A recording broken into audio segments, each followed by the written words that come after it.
ফেরাউন লোহার পাত গরম করে পিঠের মধ্যে লাগায়, পিঠের মাংসগুলা মোমের মতো গলতে শুরু করে। 9 বছর পর্যন্ত জুলুম করেছে। আসিয়াকে ফেরাউন বলে, কিরে আসিয়া, কোন রবের প্রেমের মধ্যে তুই পড়ে গেলি? 9টা বছর জুলুম করেছি, একটাবার তুই আল্লাহর নাম ছাড়া ডাকস না, আজকে এমন একটা শাস্তি দিব তুই আল্লাহর নাম ভুলে যাবি। আসিয়া বলে, আমার পশমের গোড়া যতক্ষণ থাকবে আল্লাহ নাম ছাড়া অন্য কিছু বের হতে পারবে না। বোবা লোকে চলতেই পারে, বলতে পারে না। পঙ্গু লোকে বলতে পারে, চলতে পারে না। কানা লোকে শুনতে পারে, দেখতে পারে না। কালা লোকে দেখতে পারে, শুনতে পারে না। তুমি যদি তাদের চেয়ে একটু ভালো থাকো, তবে কেন শুকরিয়াটা আদায় করো না? তবে কেন শুকরিয়াটা আদায় করো না? চক্ষু দুটো দিল দেখতে তোমায়, শুনতে দিল কান, জিহ্বা দিল স্বাদ নিতে আর নাকে সুঘ্রাণ। ডান হাত তুলে বলো ঠিক কিনা? চক্ষু দুটো দিল দেখতে তোমায়, শুনতে দিল কান, জিহ্বা দিল স্বাদ নিতে আর নাকে সুঘ্রাণ। এবারে তুমি ভেবে দেখো না, এবারে তুমি ভেবে দেখো না, কতটা সুখে আছো। তবে কেন শুকরিয়াটা আদায় করো না? বলুন না, তবে কেন শুকরিয়াটা করো না? চিৎকার মেরে একবার বলতে হবে আলহামদুলিল্লাহ। আলহামদুলিল্লাহ আলহামদুলিল্লাহিল্লাযী জাআলাশ শামসা ওয়াল কমারা বিহুসবান ওয়ান নাজমা ওয়াশ শাজারা ইয়াসজুদান وفضل زمانا على زمان وفضل مكانا على مكان ونشهد أن لا إله إلا الله وحده لا شريك له ولا ضد له ولا ند له ولا مثل له ونشهد أن سيدنا وسندنا وحبيبنا وحبيب ربنا وطبيبنا وطبيب قلوبنا وبارك وسلم تسليما كثيرا كثيرا. اللهم صل مولانا محمد وعلى آل سيدنا সবাই জবান খুলে মোহাম্মদে পড়ে আল্লাহুম্মা সাল্লি মারহাবা লানা মুহাম্মাদ ওয়া আলা আলি সাইয়্যিদিনা। যেই নবীর গায়ে মশা মাছি বসতে সাহস পাইতো না, দুষ্ট কাফের মারলির পাথর নবীজিকে ছিল না। আল্লাহুম্মা সাল্লি মারহাবা মাওলানা মুহাম্মদ ওয়া আলা আলি সাইয়্যিদিনা আল্লাহ আল্লাহ আল্লাহ লা ইলাহা ইল্লাল্লাহ। সবাই আল্লাহ আল্লাহ লা ইলাহা प्यार सूरत हंसता चेहरा मुँह से जड़ते फूल नूर का पुतला चाँद का टुकड़ा नूर का पुतला चाँद का टुकड़ा हक का प्यारा रसूल नबी जी अल्लाह अल्लाह ला इलाहा इल्लाहु बड़ अल्लाह अल्लाह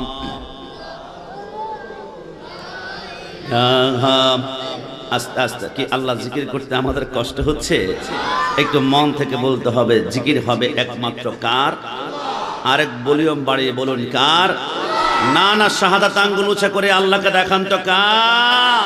তিনি কোন? আল্লাহ ওয়ার রহমান والرحيم والملك والقدوس والسلام والمؤمن والمهيمن والعزيز والجبار والمتكبر والخالق والباري والمصور والغفار والقهار والوهاب والرزاق والفتاح والعالم والقابض والخافض والرافع والمعز والمذل والسميع والبصير والحكم والواجد والماجد والواحد والأحد والصمد والقادر والمقتدر والمقدم والمؤخر والأول والآخر والظاهر والباطن والولي والمتعالي والتواب والضر والمنتقم والعفو وهو ملك الملك وهو ذو الجلال والإكرام والمقسط والباسط والغني والمغني والنافع والنور والهدي والبديع والرشيد والصبور وهو لا إله إلا الله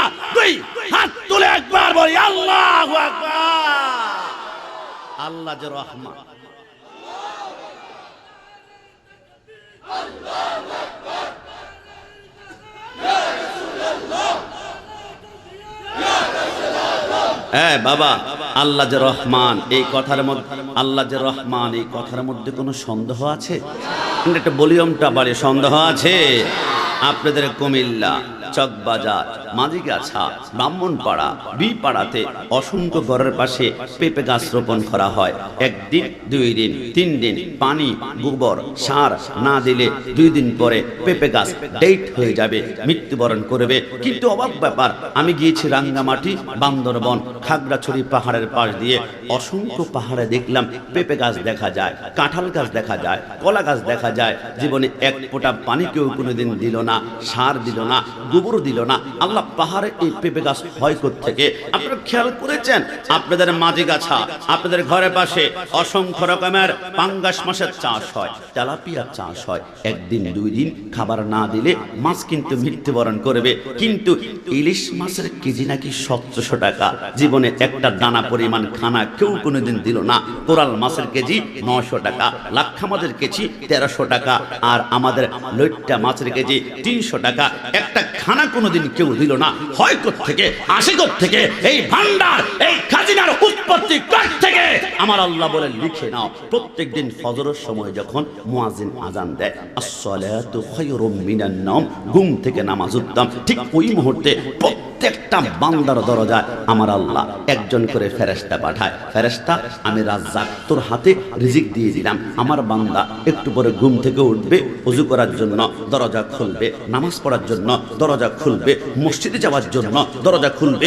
যখনই দরজা খুলবে, তোর হাতে রিজিক দিলাম। বান্দার ঘরে ঢুকে তার ঘরের মধ্যখানে রিজিকগুলা ঢেলে দিয়ে তুই আসমানে চলে আসবি। ফেরেশতা বলে, আল্লাহ, মাঝিগাছা গিয়েছি, ফজরের টাইম অসংখ্য যুবক মুরব্বী নামাজ পড়ার জন্য দরজা খুলেছে, ওযু করার জন্য রিজিক ঢেলে দিয়ে আসলাম। কিন্তু আল্লাহ, অবাক হয়ে গেলাম, 7টা বেজে গিয়েছে, কিছু যুবক এখনো ঘুম থেকে উঠে না।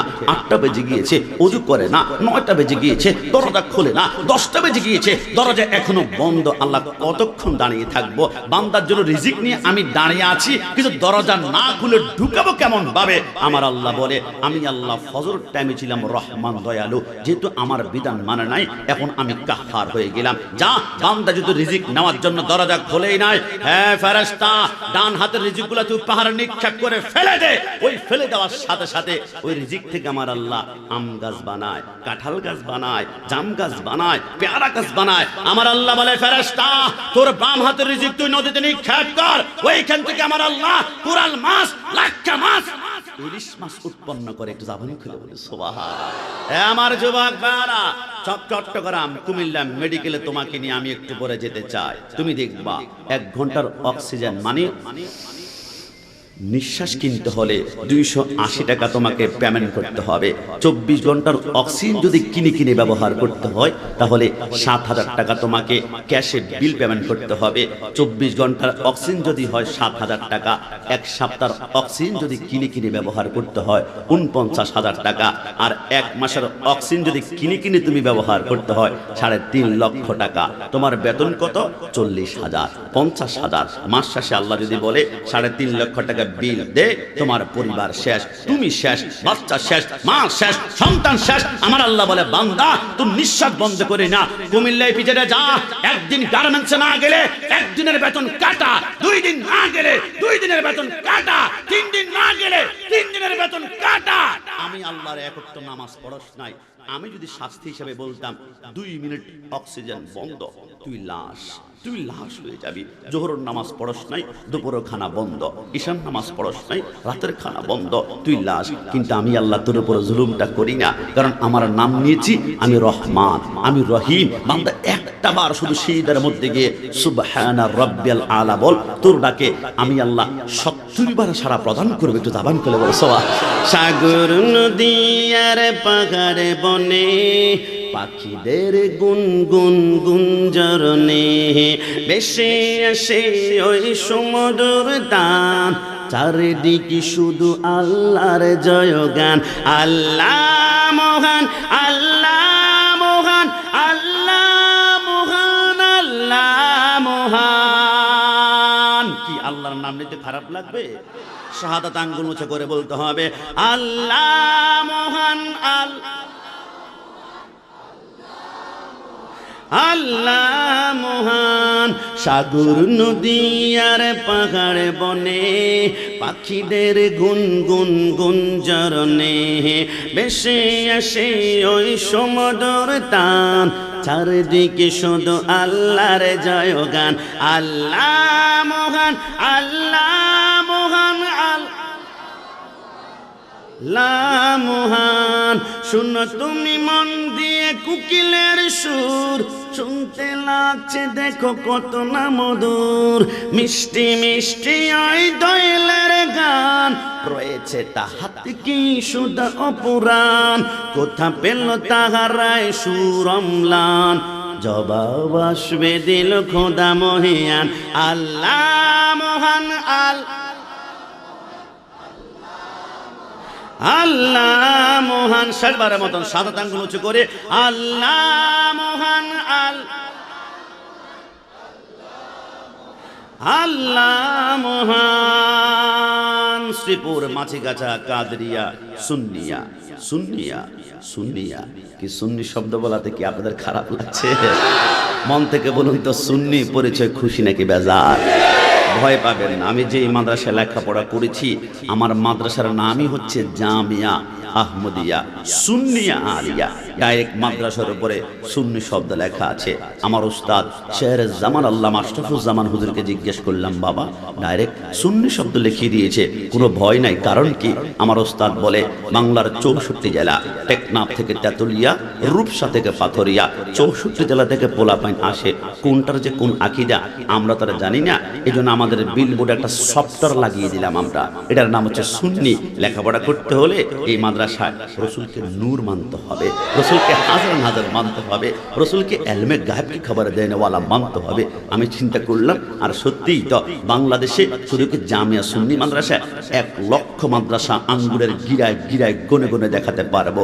সুন্নি ফাজিল মাদ্রাসা, সুন্নি আলিম মাদ্রাসা, সুন্নি দাখিল মাদ্রাসা, সুন্নি এতিমখানা, সুন্নি হেফজখানা। কিছুদিন আগে নোয়াখালীর লক্ষ্মীপুর দালাল বাজার প্রোগ্রামে গিয়েছিলাম, 50টার উপরে মসজিদ আমার নিজ চোখে আমি দেখেছি মসজিদের নামে হচ্ছে ডাইরেক্ট সুন্নি জামে মসজিদ, সুন্নি জামে মসজিদ। কিছুদিন আগে রাষ্ট্রপতি আব্দুল হামিদ খান সাহেবের এলাকা কিশোরগঞ্জ অষ্টগ্রামে গিয়েছিলাম, মাহফিলের নাম ছিল সুন্নি মহাসম্মেলন। বাংলাদেশের এরকম লক্ষ লক্ষ জায়গা দেখাতে পারবো সুন্নি সুন্নি সুন্নি, কিন্তু মাঝিগাছা, কুমিল্লা, বিপাড়াতে পৃথিবীর জমিনে একটা প্রতিষ্ঠানের নাম কি কেউ দেখাতে পারবে? ওহাবি কামিল মাদ্রাসা, ওহাবি ফাজিল মাদ্রাসা, ওহাবি আলিম মাদ্রাসা, ওহাবি হাফিজিয়া মাদ্রাসা, ওহাবি মহাসম্মেলন পারবে না। কারণ এরা জানে ওহাবি শব্দ লাগালে রাতের বেলায় সাইনবোর্ড গুম হয়ে যাবে, আর দিনের বেলায় এদেরকে পিটাতে পিটাতে মানুষ এলাকা ছাড়া করবে। কারণ ওহাবি মানে হচ্ছে গাদ্দার, ওহাবি মানে হচ্ছে কথায় কথায় রসুলকে কাউবয় বলে গালি দেওয়া, কথায় কথায় সরকারের মদিনার ইজ্জতের উপরে স্টাফ কর্মচারী বলে আঘাত লাগানো। কিন্তু আমরা সুন্নিরা সুন্নি পরিচয় ভয় পাই না একটা কারণে, আমরা জানি ৭৩ দলের একটা দল হবে জান্নাতি, সেটার নাম হচ্ছে আহলে সুন্নাত ওয়াল জামাত। সুন্নিদের সামনে তোমরা স্বর্ণের পাহাড় রাখবে, টাকার পাহাড় রাখবে, ডায়মন্ড রাখবে, গোল্ড রাখবে, সুন্নিরা কোনোদিন বাতিলের কাছে বিক্রি হবে না। তোমরা দেখো নাই ইমাম হুসাইন তারপর তার সৈনিক শহীদ নুরুল ইসলাম ফারুকের ঘরে ঢুকে তিনাকে জবাই করেছিল। তিনি যদি বলতেন আজ থেকে মিলাদুন নবীর পক্ষে কথা বলবো না, মিলাদ কিয়াম করবো না, নবীকে নূর মানবো না, রসুলের সরকারে মদিনার পক্ষে কথা বলবো না, জবাই না হয়ে আজকে এরকম লক্ষ সিংহাসন তিনার সামনে উপস্থিত হতো। কিন্তু তিনি বারবার বলেছিলেন আমার জীবন যাবে, মনে রেখো সুন্নিরা জীবন কুরবান দিবে কিন্তু ঈমান কখনো বিক্রি করবে না। ডান হাত তুলে বলো ঠিক না? সুন্নিরা ঈমান কেন বিক্রি করবে না? কষ্ট নেবেন না। আপনাদের আশলাকার পাশে নাকি একজন বক্তা ছিল মোতালেব হোসেন সালেহী, সেই নাকি সুন্নি থেকে ওহাবি হয়েছে। কষ্ট নেবেন না বাবা, সুন্নিরা কারো কাছে বিক্রি হয় না, কারণ সুন্নিরা এক জায়গায় আগেই বিক্রি হয়ে আছে। হুজুর আমরা আবার কোথায় বিক্রি হয়েছি? ওহাবিরা বিক্রি হয়েছে সৌদি রিয়ালের কাছে, আহলে হাদিস বিক্রি হয়েছে খ্রিস্টানদের ডলারের কাছে, শিয়ারা বিক্রি হয়েছে ইরান টাকার কাছে, আর সুন্নিরা বিক্রি হয়েছে মদিনাওয়ালা নবীর কাছে। ডান হাত তুলে বলো ঠিক না? নবীর কাছে যারা বিক্রি হয়ে যায় ডায়মন্ড টাকা সম্পদ দিয়ে ঈমান কেনা যাবে না। আমরা বরঞ্চ আমার জীবনটা নবীর কদমে কোরবান করব। মনে রাখবা সুন্নিরা দুনিয়া প্রেমিক নয়, সুন্নিরা হচ্ছে নবী প্রেমিক। কথা বলো ঠিক না? কি আমি একটু প্রতিবাদ করি, সেটা কি সমস্যা হচ্ছে? কারণ হচ্ছে সবাই তার সব মিলে হবে না। প্রথমে একটু ইমানি কথা বললাম যাতে করে আমাদের তার মধ্যে মরিচিকাগুলো একটু পরিষ্কার হয়ে যায়, এরপর আমলের দিকে নজর দিব। একটা শহীদে ফুলসে রাত পার করবে। এই জন্য আমরা বলি আমাদের অন্তরে মোহাব্বত টাকারা কম থাকতে পারে, আমাদের রিক্সার ড্রাইভার হতে পারে, আমরা সুন্নিরা ব্যান চালক হতে পারে, আমরা দুনিয়া জমিনের টাকা পয়সার কম আমাদের আমরা স্বীকার করে আমরা মুছি, আমরা মেথর, আমরা রিক্সার ড্রাইভার, আমরা ভ্যান চালক। সুন্নিদের টাকা নাই, পয়সা নাই, আমরা ভিক্ষুক। তবে মনে রেখো সুন্নিদের কলেজা ছিঁড়ে দেখো, সাগর পরিমাণ নবীর প্রেম পাবে। এই কথার মধ্যে কোনো সন্দেহ আছে? যতক্ষণ এই দেহেতে প্রাণ আমি গেয়ে যাব নবীর গুণগান, যত দিকে না বাধা ইবলিস শয়তান আমি গেয়ে যাব নবীর গুণগান। বলুন না, আমি গেয়ে যাব এর গুণগান। কেউ করবে সুনাম, কেউ করবে বদনাম, আমি গেয়ে যাব নবীর গুণগান। ডান হাত তুলে বলো ঠিক না?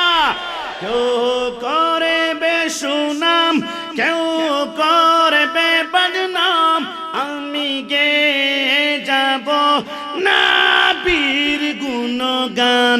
খোদা তুমি মোর রব, খোদা তুমি মোর রব, মোর নবী মোর সব, আমি গেয়ে যাব নবীর গুণগান। একটু মোহাব্বত থাকলে একসাথে বলবেন, আমি গেয়ে যাব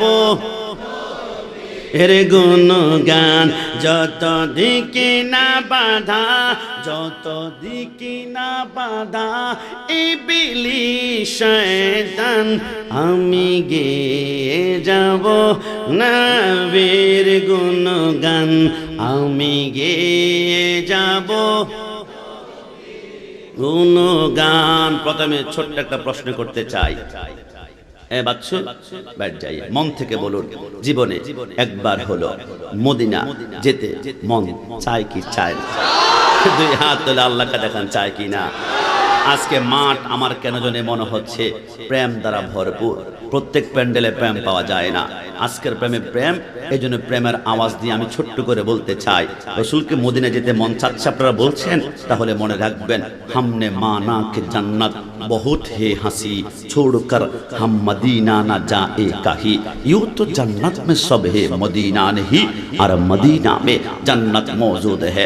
একজন আশিক বলে, আমার এক পাশে যদি রাখা হয় জান্নাত আর এক পাশে মদিনা, যদি জিজ্ঞেস করা হয় দোস্ত তুমি কোথায় যাবা, আমি এক কোটিবার বলবো আমি জান্নাতে নয়, আমি জীবনে একবার মদিনায় যেতে চাই, আমি জীবনে একবার মদিনা। কিন্তু তুমি জান্নাতে কেন যাবি না? বলে না না, জান্নাত অনেক সুন্দর, জান্নাতুন তাজরি মিন তাহতিয়াল আনহার, সেইখানে 4টা নহর আছে, একটা দুধের নহর, একটা শরাবের নহর, একটা মধুর নহর, আরেকটা হচ্ছে ইন্না আতাইনাকাল কাউসার। আজকে থেকে লিখে রাখবেন, কাউসারের সৃষ্টিকর্তা হচ্ছে আল্লাহ, কিন্তু মালিক হচ্ছেন মদিনাওয়ালা। আমার রসুল বলে, আমি যদিও মালিক, আমি কিন্তু বন্টন করব না। রসুল কে বন্টন করবে?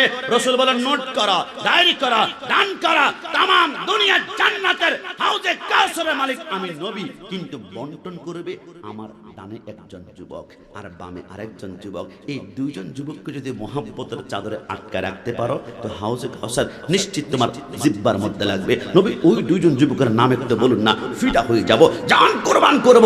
নবী আমার বলে, একজন হাসান আরেকজন ইমাম হুসাইন। একটু জবান খুলে বলে সুবহানাল্লাহ।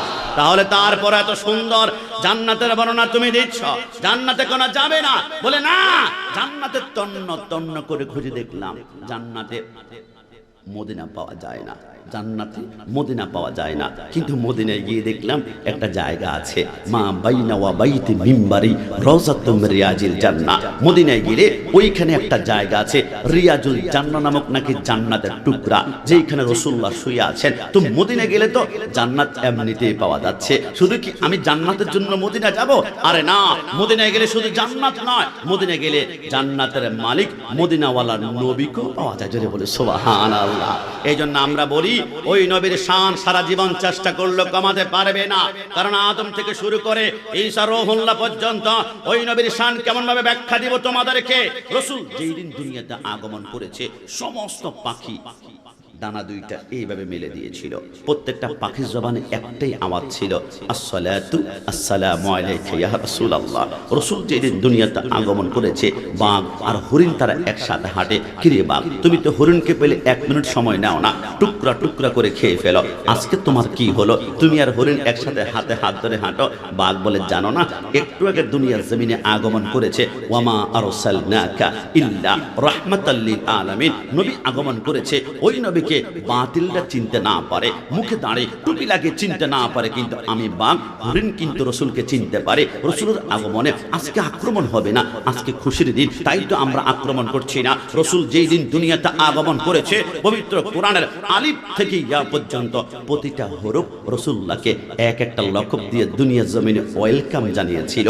আলিফ নে কাহা আল্লাহ কা হাবিব আয়া, বা নে কাহা বানি ইসলাম আয়া, তা নে কাহা তাজদারে মদিনা আয়া, সা ने कहा सरवत वाला आया, जिम ने कहा जलीलुल कदर आया, हा ने कहा हबीबी किबरी आया, खौ ने कहा खौतबुन नबी आया, दाल ने कहा दू जहां का वली आया, जाल ने कहा जालिकल किताब कहने का आया, रा ने कहा रहमतुल लिल आलमीन आया, जा ने कहा जमाना की इमाम आया, सिन ने कहा साके कौसर आया, शिन ने कहा शाफी महशर आया, सुआ ने कहा सुअदल कौमीन आया, दुआ ने कहा दुफुल मौला आया, तुआ ने कहा तबीब कुलूब आया, जुआ ने कहा जालिम को ठहरने वाला आया, कुल को अन ने कहा कुर्रतुल आइन आया, वन ने कहा गायब की खबर देने वाला आया, फा ने कहा फकीरों का मौला आया, कफ ने कहा कुव्वत देने वाला आया, कफ ने कहा कमली वाला आया, लम ने कहा लौला का खिताब आया, मिन ने कहा मोहम्मद रसूलुल्लाह सल्लल्लाहु अलैहि वसल्लम आया, नू ने कहा नूर खुदा आया, वा ने कहा वद्दुहा आया, हा ने कहा हादी बरखा का आया, या ने कहा इकरारों की शान नबी वाला दुनिया में तशरीफ लाया। दुई हाथ तुले बोले या रसूलल्लाह।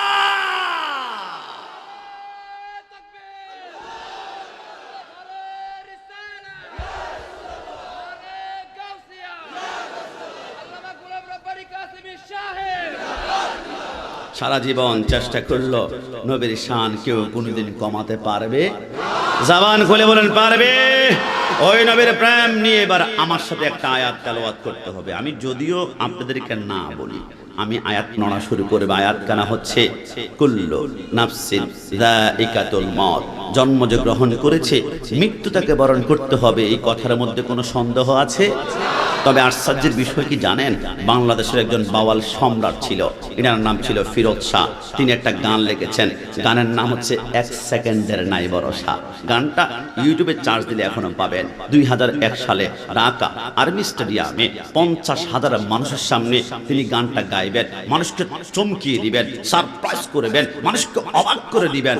মাইক্রোফোনটা হাতের মধ্যে নিয়ে শুধু তিনি একটা টান দিয়েছিল, 1 সেকেন্ডের নাই ভরসা। নাই ভরসা বলার সাথে সাথে নিজেই নাই হয়ে গেলেন। স্টেজ থেকে তার দেহটা জমিনে দপ করে পড়লো। ঢাকা পিজি হসপিটালে নেওয়ার পরে ডাক্তার শিরায় ধরে চেক আপ করে দেখলো, আর চোখের পানিগুলা ছেড়ে বলল, আজরাইল এত জোরে রু টান দিয়েছে, 37টা রগ দুই টুকরা হয়ে গিয়েছে। বোঝা গিয়েছে মৃত্যুর কোনো সিগন্যাল নাই, মৃত্যুর কোনো আলামত নাই। মুসা কালিমুল্লাহর সামনে যখন আজরাইল আসলো, ফালাতামা মুসা আজরাইল আইলা আইনাইহি, এত জোরে মুসা কালিমুল্লাহ আজরাইলকে থাপ্পড় মেরেছিল, ডান চোখটা বের হয়ে গিয়েছিল। আমার আল্লাহ বলে, মুসা আজরাইলকে মেরেছ, পৃথিবীর জমিনে এমন বিরল ঘটনা আর নাই। এ মুসা, তোর সামনে ডান পাশে একটা গরু দেখা যায়, আল্লাহ দেখা তো যায়। আমার আল্লাহ বলে, যা ওই গরুর পিঠের মধ্যে ডান হাতটা রাখো। আল্লাহ কেন? আমার আল্লাহ বলে, রাখোস না। মুসা কালিমুল্লাহ বলে, আমি যখন রাখলাম, আমার আল্লাহ বলে, মুসা তোর ডান হাতের নিচে গাভীর কয়টা পশম আছে একটু গণনা করো তো। আল্লাহ কেন? আমার আল্লাহ বলে, গণনা করো না। মুসা কালিমুল্লাহ বলে, আল্লাহ কেন? আমার আল্লাহ বলে, ডান হাতের নিচে যতটা পশম আছে প্রত্যেকটা পশমের বিনিময়ে 1 বছর করে তোর হায়াত আমি বাড়িয়ে দিলাম। আল্লাহ 2 হাত যদি দেয়, আমার আল্লাহ বলে 2 হাতের নিচে যত পশম আছে পশমের অনুযায়ী তোকে হায়াত বাড়িয়ে দিলাম। আল্লাহ তারপর কি হবে? আমার আল্লাহ বলে, কুল্লু নাফসিন যায়িকাতুল মউত, আজরাইলকে থাপ্পড় মেরে 1 চোখ বের করো, আর 2 চোখ মৃত্যু তোমাকে বরণ করতে হবে। আল্লাহ এত লক্ষ বছর বাঁচার পরে যদি মৃত্যু বরণ করতে হয়, এই দুনিয়াতে থাকতে চাই না, তোমার রবের দিদারে আমি যেতে চাই। যদি বলে সুবহানাল্লাহ। না, মৃত্যু নিশ্চিত হবে, কোনো সন্দেহ নাই। আমি এক যুবককে বললাম, দোস্ত তোমার চেহারা অনেক সুন্দর, শায়েস্তাগঞ্জ পুরাতন বাজারে প্রোগ্রামটা ছিল, হুজুর একটু দোয়া করবেন। আমি বললাম, চেহারা বড্ড সুন্দর, দাড়িগুলা যদি পারো একটু রেখে দিও। আমাকে বলে, হুজুর বিয়েটা করে নেই, 40 বছর বয়সে দাঁড়ি রাখবো, 50 বছর বয়সে হজ করব, 70 বছরে 5 ওয়াক্ত নামাজ ধরবো, আল্লাহ যদি আমাকে কবুল করে। আমি বললাম, প্ল্যানিং সুন্দর, পরিকল্পনা সুন্দর, কিন্তু 70 বছর বাঁচবা গ্যারান্টি তোমাকে কে দিয়েছে? নিঃশ্বাসের বিশ্বাস নাই। ইয়াকুব আলাইহিস সালাম ইউসুফের জন্য কান্না করেছেন 20 বছর। কান্না করতে করতে চোখের নিচে ডেইনের মতো 2টা দাগ হয়ে গিয়েছিল, চোখ 2টা অন্ধ হয়ে গিয়েছিল।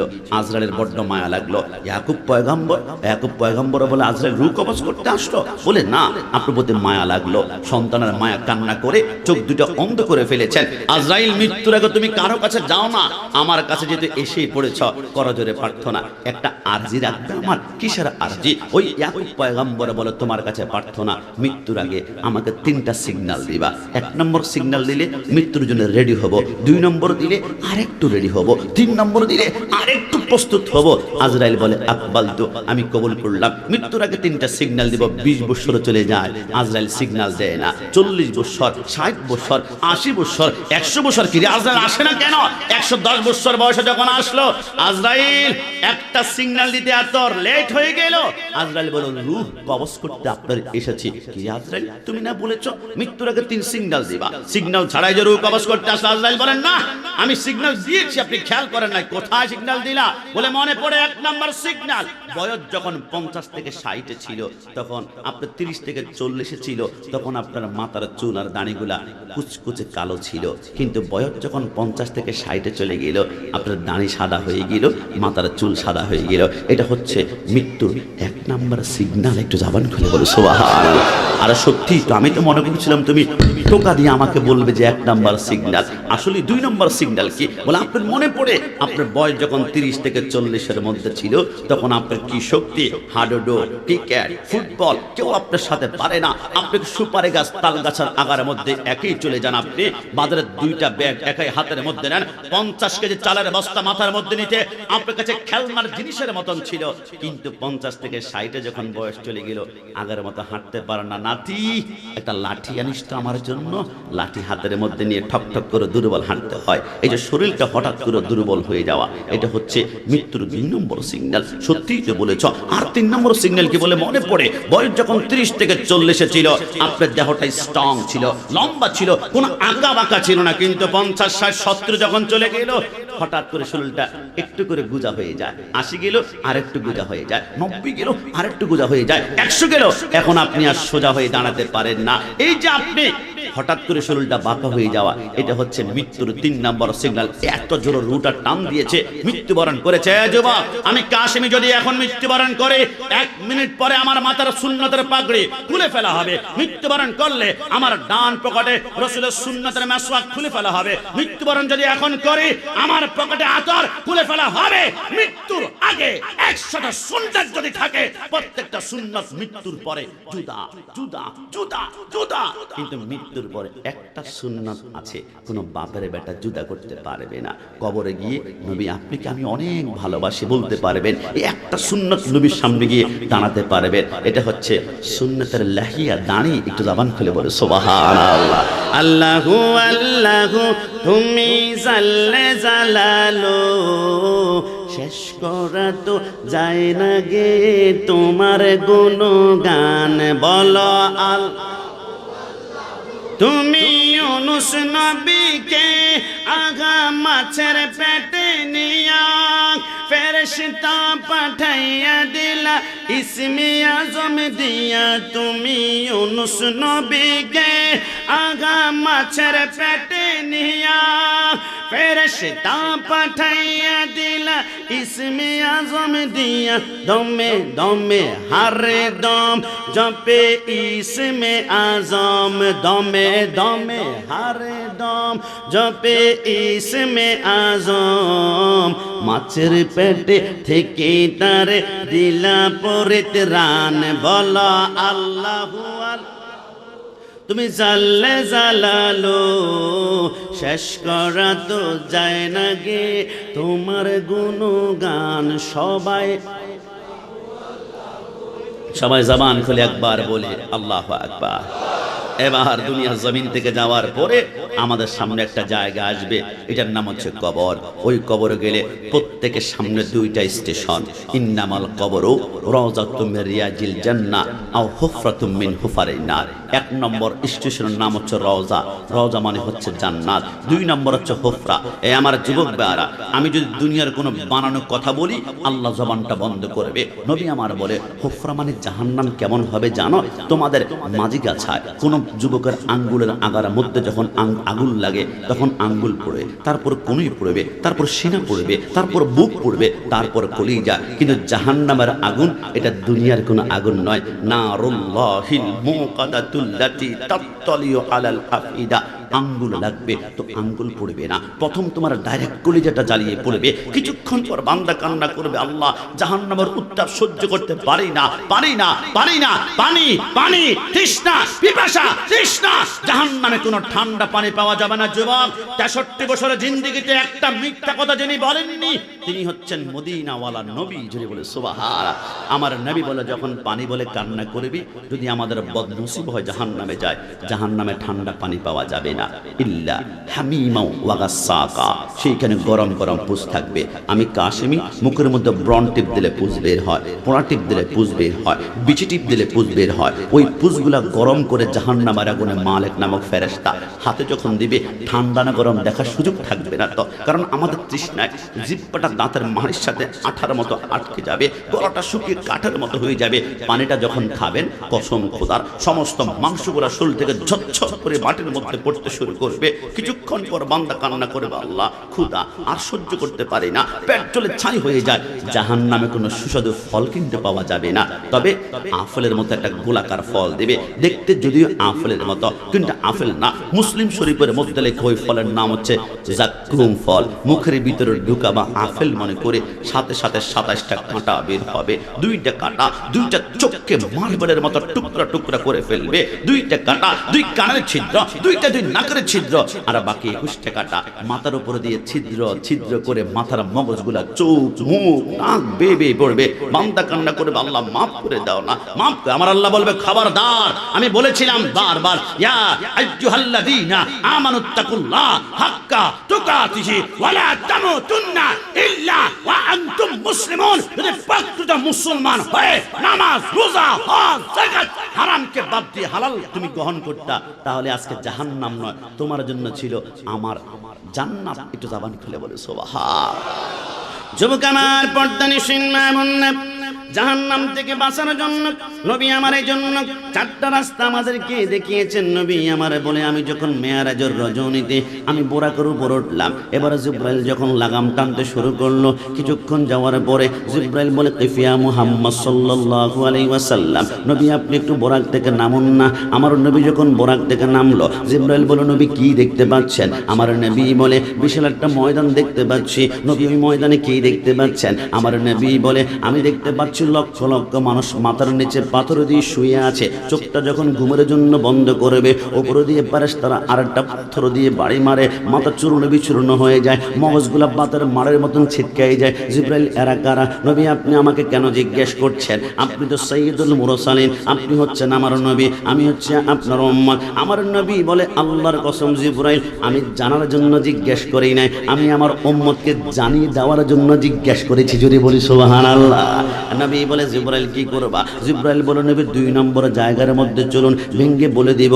কিছুক্ষণ যাওয়ার পরে জিব্রাইল বলে, নবী এবার আপনি কি দেখতে পাচ্ছেন? আমার নবী বলে, বিশাল একটা ময়দান দেখতে পাচ্ছি। ওই ময়দানে কি দেখতে পাচ্ছেন? আমার নবী বলে, অসংখ্য মানুষের জিহ্বার মধ্যে লোহার বর্ষি লাগিয়ে, লোহার আংটা লাগিয়ে গাছের সাথে টাঙ্গানো হয়েছে। যতক্ষণ পর্যন্ত জিহ্বা ছিঁড়ে টুকরা টুকরা করে না যায়, রক্ত বের না হয়, অতক্ষণ পর্যন্ত মাফ করা হচ্ছে না। জিব্রাইল, এরা কারা? নবী ব্যাখ্যা করা হবে। 3 নম্বর জায়গার মধ্যে চলুন না। আমার নবী গুলো, জিব্রাইল বলো, নবী কি দেখতে পাচ্ছেন? আমার নবী বলে, আমি দেখতে পারলাম বিশাল একটা রক্তের সাগর দেখা যায়। ওইখানে অসংখ্য মানুষ হাবুডুবু খাচ্ছে। নিঃশ্বাস নেওয়ার জন্য যখন নাকটা বের করবে, উপর থেকে আসমান থেকে ফেরেশতারা পাথর মারে, মাথা চূর্ণ বিচূর্ণ করে বেড়ে। জিব্রাইল, এরা কারা? নবী বলা হবে, সর্বশেষ আরেকটা জায়গার মধ্যে চলুন না। আমার নবী গেল, নবী কি দেখতে পারলেন? আমার নবী বলে, 500 বছরের রাস্তা হবে, লম্বা একটা গাছ দেখতে পারলাম। ওই গাছের নিচে কি দেখলেন? আমার নবী বলে, নূরানী সুরতের একজন মানুষ দেখতে পারলাম। এনার সামনে কি দেখেছেন? আমার নবী বলে, দেখলাম লক্ষ লক্ষ বাচ্চা বসে বসে আল্লাহর কোরআন তেলাওয়াত করছে। জোরে বলে সুবহানাল্লাহ। আল্লাহর নবী সরকারে মদিনা বলে, জিব্রাইল বলে, নবী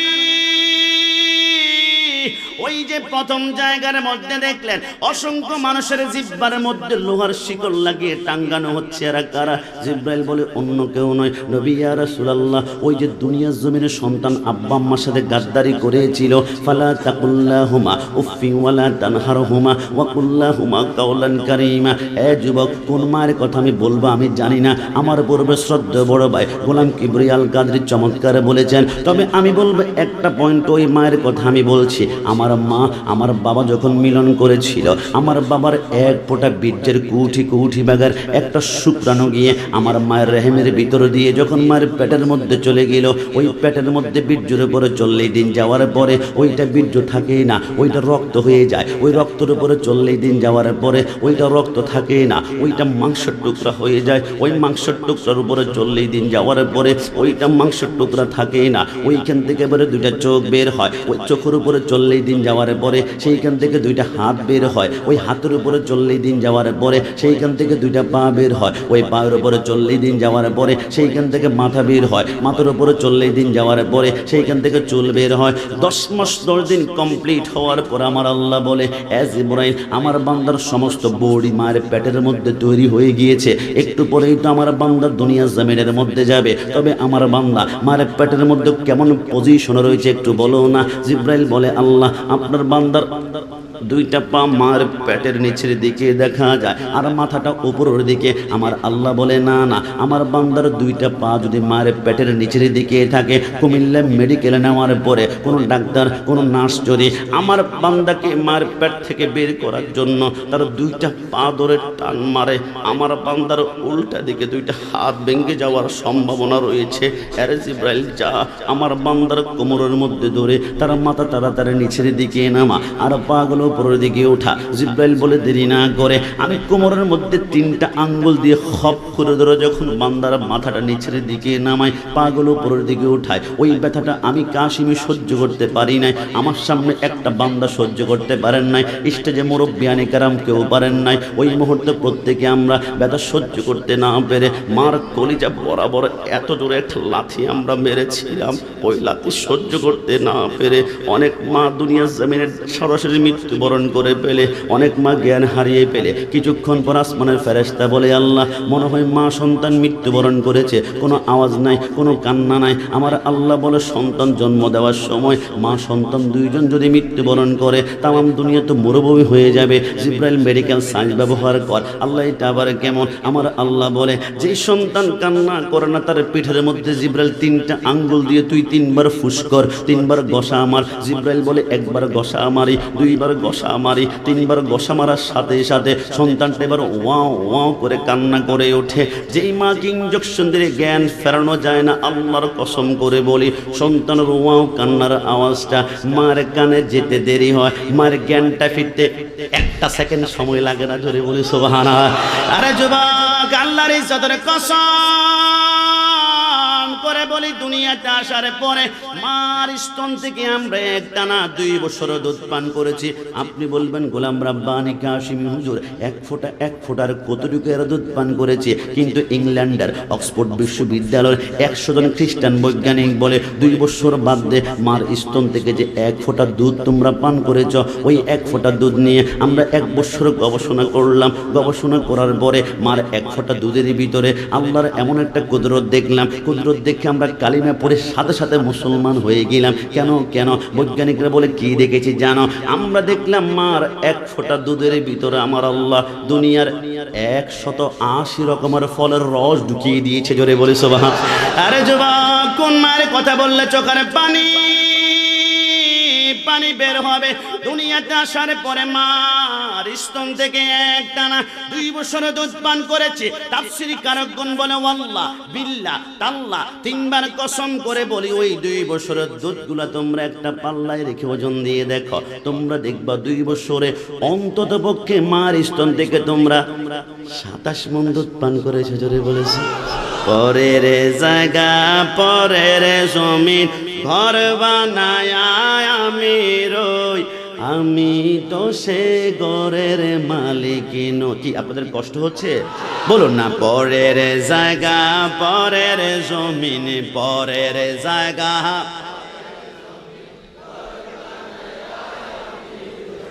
আমি তো সে ঘরের মালিক নই, আমি তো সে ঘরের মালিক নই। ও সে ঘরে খানাজার জমিদারি,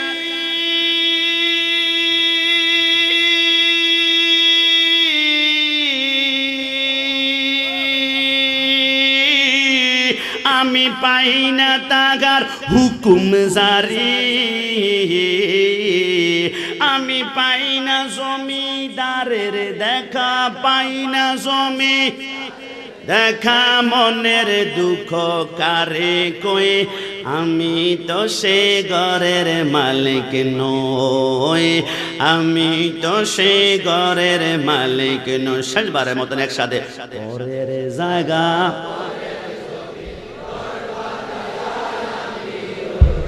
আমি তো সে ঘরের মালিক নই, আমি ঘরের মালিক নয়। আমার নবী বলে জিবরাইল 2 নম্বর জায়গার মধ্যে গেলাম, অসংখ্য মানুষের মাথার নিচে বড় বড় পাথর দেখলাম। এরা ঘুমাতে চাইলে উপর দিয়ে পাথর দিয়ে বাড়ি দেয়, মাথা চূর্ণ বিচূর্ণ করে। এরাকে জিবরাইল বলে অন্য কেউ নয়, ওই যে ফজরের সময় আজান দিয়েছিল মুয়াজ্জিনে, আসসালাতু খায়রুম মিনান নাওম। মাথার নিচ থেকে শিমুল তুলার বালিশটা কোনো মতেই সরায় না, বান্দা ঘুমাচ্ছিল। কিন্তু আজকে শিমুল তুলার বালিশ জাহান্নামে থাকবে না, মাথার নিচে থাকবে পাথর। ঘুমাতে চাইলে উপর দিয়ে বাড়ি দেওয়া হবে। কারণ কি জানো? কারণ কিয়ামতের ময়দানে প্রথম প্রশ্নই তো হবে ওয়াল্লাযীনা ইয়াবিতুনা লিরাব্বিহিম সুজদান ওয়া কিয়ামা। কিয়ামতের ময়দানে আমার আল্লাহ প্রথম প্রশ্ন করবে, হে বান্দা নামাজ কেন পড়ো নাই? বান্দা মুস্কি হেসে বলবে, আল্লাহ আমি এমপি ছিলাম, আমি মন্ত্রী ছিলাম, আমি প্রাইম মিনিস্টার ছিলাম, আমি মেয়র ছিলাম, আমি চেয়ারম্যান ছিলাম, আমি কাউন্সিলর ছিলাম। আল্লাহ মানুষ এত বিচার আচার আমার কাছে নিয়ে আসছে, বিচার করতে করতে সময় চলে গিয়েছে। রাস্তাঘাটের কাজ করেছে, কালবাড়ার কাজ করেছে, চাঁদপুর ব্রিজের কাজ করতে করতে মানব সেবায় জীবনটা চলে গিয়েছে। আমার আল্লাহ বলবে আনতা কাজ্জাবুন, তুমি মিথ্যাবাদী। আল্লাহ কেন কেন? আমার আল্লাহ বলে, ওই যে ডান পাশে একজন নূরানি সূরতের মানুষ দেখা যায়, চিনতে পারো কিনা? আল্লাহ কে কে? আমার আল্লাহ বলে, এর নাম সুলাইমান পয়গাম্বর। তুমি তো শুধু কুমিল্লা জেলার এমপি ছিলা, বিলবাড়িয়ার এমপি ছিলা, অসংখ্য থানার এমপি ছিলা, কিন্তু আমার সুলাইমান উত্তর থেকে দক্ষিণ, পূর্ব থেকে পশ্চিম গোটা পৃথিবী শাসন করেছে। তুমি মানুষের নবী ছিলা, কিন্তু আমার সুলাইমান শুধুমাত্র একমাত্র পিপিলিকার কথা বুঝতো না, পাখির কথা বুঝতো, মাকড়সার কথা বুঝতো, তেলাপোকার কথা বুঝতো।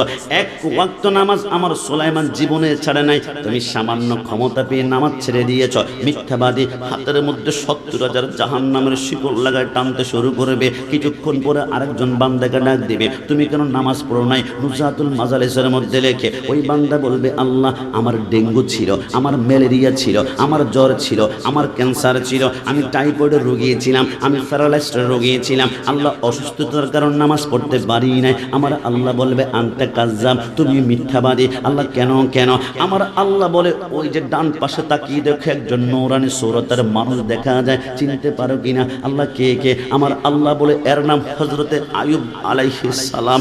18 বছরে কেনায় কামড়িয়েছে। আইয়ুব জীবনে একটা বারও বলে নাই। যখন কামড়িয়েছিল 1 মাসের মাথায় আইয়ুব বলেছিল, আল্লাহ আমার অঙ্গ প্রত্যঙ্গ সব কামড়িয়ে শেষ করে ফেলাক, কিন্তু আল্লাহ একটা অঙ্গ আপনি একটু হেফাজত রাখবেন। আমার আল্লাহ বলে, এটা আবার কোন অঙ্গ?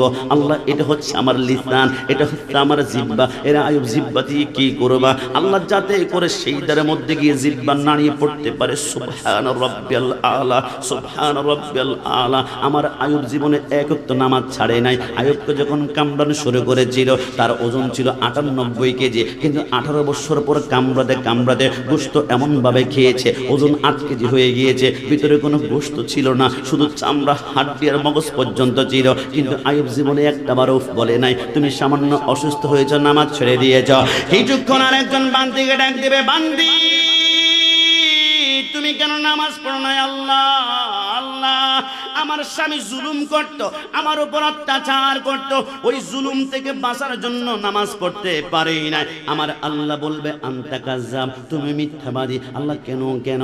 আমার আল্লাহ বলে, ওই যে ডান পাশে তাকিয়ে দেখো একজন রমণী দেখা যাচ্ছে, চিনতে পারো কিনা? আল্লাহ কে কে? আমার আল্লাহ বলে, এটা হচ্ছে ফেরাউনের স্ত্রী হযরতে আসিয়া। একটু জবান খুলে বলি সুবহানাল্লাহ। ও রব্বুল আলামিন বলে, আমার আসিয়া যখন সেইদার রুকুর মধ্যে গিয়ে সুবহান রাব্বিয়াল আযীম পড়ে, তার তলপেটটা যখন একটু বের হয়ে যায়, ফেরাউন হাতের মধ্যে লোহার বল্লম গরম করে আমার আসিয়ার পেটের মধ্যে এত জোরে ঘাই মারে, ওইখান থেকে রক্তর ফোঁটা বের হয়। ঘাই মারলে আসিয়া উফ বলার কথা, কিন্তু উফ বলে না। যতবার ঘাই মারে বলে আল্লাহ, যতবার ঘাই মারে ততবার আল্লাহ বলে। আসিয়া যখন সেইদারের মধ্যে গিয়ে সুবহান রাব্বিয়াল আলা পড়ে, ওই যে ফেরাউন লোহার পাত গরম করে পিঠের মধ্যে লাগায়, পিঠের মাংসগুলা মোমের মতো গলতে শুরু করে। 9 বছর পর্যন্ত জুলুম করেছে। আসিয়াকে ফেরাউন বলে, কিরে আসিয়া, কোন রবের প্রেমের মধ্যে তুই পড়ে গেলি? 9টা বছর জুলুম করেছি, একটাবার তুই আল্লাহর নাম ছাড়া ডাকস না, আজকে এমন একটা শাস্তি দিব তুই আল্লাহর নাম ভুলে যাবি। আসিয়া বলে, আমার পশমের গোড়া যতক্ষণ থাকবে আল্লাহ নাম ছাড়া অন্য কিছু বের হতে পারবে না। আসিয়ার 2টা হাত বেঁধে ফেলল, 2টা পা বেঁধে ফেলল। মরমের উত্তপ্ত বালুর মধ্যে যখন চিৎ করে শোয়াই দিল, আসিয়া বলে, উত্তপ্ত বালিগুলা বালি ছিল না, আমার মতে মনে হয় জ্বলন্ত কয়লা ছিল। আমাকে যখন চিৎ চুপ করে শোয়াই দিল।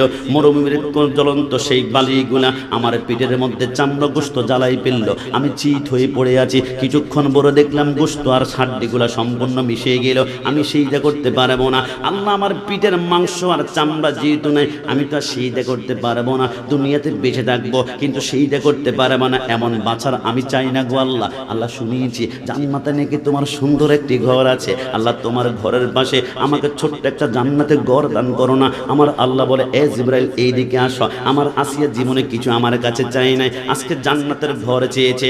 আমি আল্লাহর ঘরের পাশে দুনিয়ার মতো 13টা দুনিয়াকে একসাথ করে জোড়া লাগিয়ে আসিয়ার জন্য একটা জান্নাত বানাও। আসিয়া যখন সেইটা করবে ডাইরেক্ট আমি আল্লাহ জান্নাতে ঢুকিয়ে দিব। যদি বলি সুবহানাল্লাহ। আল্লাহর নবী চোখের পানিগুলা ছাড়তে লাগলো। কসম আল্লাহ, আল্লাহর শপথ করে বলি। জিবরাইল বলে, নবী 3 নম্বরের জায়গার মধ্যে কি দেখলেন? আমার নবী বলে, বিশাল একটা রক্তের সাগর দেখতে পারলাম। জিবরাইল, এরা কারা? আর রাশি ওয়াল মুরতাশি কিলাহুমা ফিন্নার। দুনিয়ার জমিনে যারা সুদ খেয়েছে, সুদ দিয়েছে, আসলে সে সুদ খায়নি, মূলত গরিব মানুষের রক্তগুলা চুষে চুষে খেয়েছিল। যে যত বেশি সুদ খেয়েছে এর রক্তের সাগরটা তত লম্বা হবে, হাবুডুবু কাবির করবে, ওপর থেকে ফেরেশতারা পাথর মারবে। আরেকটা জায়গার মধ্যে জিবরাইল সর্বশেষ, এবার একটু বলো, ওই যে একটা গাছের নিচে নৌরানি সুরতের মানুষ দেখলাম, উনি কে? বলে এনার নাম হচ্ছে হযরতে ইব্রাহিম খলিলুল্লাহ। একটু জবান খুলে বলে সুবহানাল্লাহ। আমি বুঝতে পারলাম না। ওনার সামনে লক্ষ লক্ষ বাচ্চা দেখলাম কোরআন তেলাওয়াত করে। এরা কারা? এ মাঝি গাছের বেড়া, এ আমার পর্দানিসীন মা বোনরা, আমাকে তোমাদের কাছে একটা প্রশ্ন করি, আমাকে জবাব দিতে পারবে? অনেক সন্তান সিজার হওয়ার পরে, জন্মগ্রহণ করার 1 ঘন্টা পরে মৃত্যুবরণ করে, 2 ঘন্টা পরে মৃত্যুবরণ করে, 1 দিন পরে মৃত্যুবরণ করে। আল্লাহ বুঝলাম না, যেই সন্তানটা দুনিয়াতে আসার 1 ঘন্টা পরে মৃত্যুবরণ করবে, একে দুনিয়াতে পাঠানো এটা দরকার কি ছিল? কেন ওই পাঠিয়েছেন? মাকে 10 মাস 10 দিন কেন আপনি কষ্ট দিয়েছেন? আমার আল্লাহ বলে, আমি যে রহমান তোমরা এখনো টের পাও নাই। আল্লাহ রহমানের কি হলো? আমার আল্লাহ বলে, আমি আল্লাহ ছোট্ট বাচ্চাকে 1 দিন পরে কেন মৃত্যু করিয়েছি? আল্লাহ কেন? আমার আল্লাহ বলে, আমি যখন দেখি কোনো সন্তানের আব্বা আম্মা ফুলসরাত পার হওয়ার জন্য এদের হাতে কোনো আমল নামা নাই, কোনো নামাজ নাই, কোনো নেক নাই, এরা কিভাবে পার হবে? ওদের সন্তানগুলো নাবালেগ অবস্থায় আমি আল্লাহ দুনিয়ার জমিন থেকে নিয়ে যাই। অনেকে পানির মধ্যে ডুবিয়ে নিয়ে যায়, অনেকে গাড়ি অ্যাক্সিডেন্ট দুনিয়ার জমিন থেকে নিয়ে যায়। ওই নাবালেগ সন্তানগুলোকে আমার আল্লাহ বলবে, যা ফুলসরাত পার হ, তুই জান্নাতে চলে যা। ছোট্ট বাচ্চা বলবে, আল্লাহ আমি তো জান্নাতে যাব, কিন্তু আমার মা যে আমাকে 10 মাস 10 দিন গর্ভ ধারণ করেছে, রাতের বেলায় ঘুমাতে পারে নাই, আমার বাবা ঘুমাতে পারে নাই, আমার আব্বা আম্মা কোথায়? আমার আল্লাহ বলবে, তোমার আব্বা আম্মা তো জাহান্নামে। আল্লাহ আব্বা আম্মাকে জাহান্নামে রেখে আমি জান্নাতে পারবো না, আমাকে জাহান্নামে ঢুকিয়ে দিন। আমার আল্লাহ বলে, না, খবরদার, তোমার গায়ের মধ্যে পাপ লাগে নাই, তুমি মাসুম, তুমি নিষ্পাপ, তুমি জাহান্নামে যেতে পারো না। আল্লাহ আমি যদি পবিত্র নিষ্পাপ হই, আমার জবানটাও তাহলে নিষ্পাপ, নিষ্পাপ জবানের উসিলা আমার আব্বা আম্মাকে জান্নাতে দিয়ে দাও না। আমার আল্লাহ বলে, ছোট্ট বাচ্চাটা যখন আমার কাছে সুপারিশ করবে, আমার রহমতের সাগর তুফান শুরু হয়ে যাবে। আমি আল্লাহ সেকেন্ডের ভিতরে জাহান্নাম থেকে আব্বা আম্মাকে নাবালেগ সন্তানের জবানের উসিলা তাকে জান্নাতে বানিয়ে দিব। জোরে বলে সুবহান। তুমি নবীর উম্মত দাবি করা, সুন্নাহ মানো না, নবীর অপমানে তোমার হৃদয়ে কাঁদে না। ডান হাত তুলে বলো ঠিক কি না? তুমি নবীর উম্মত দাবি করা, সুন্নাহ মানো না, নবীর অপমানে তোমার হৃদয়ে কাঁদে না। তুমি বিজাতীয় সংস্কৃতিতে ছোপেছ পরাণ, তুমি কেমন মুসলমান?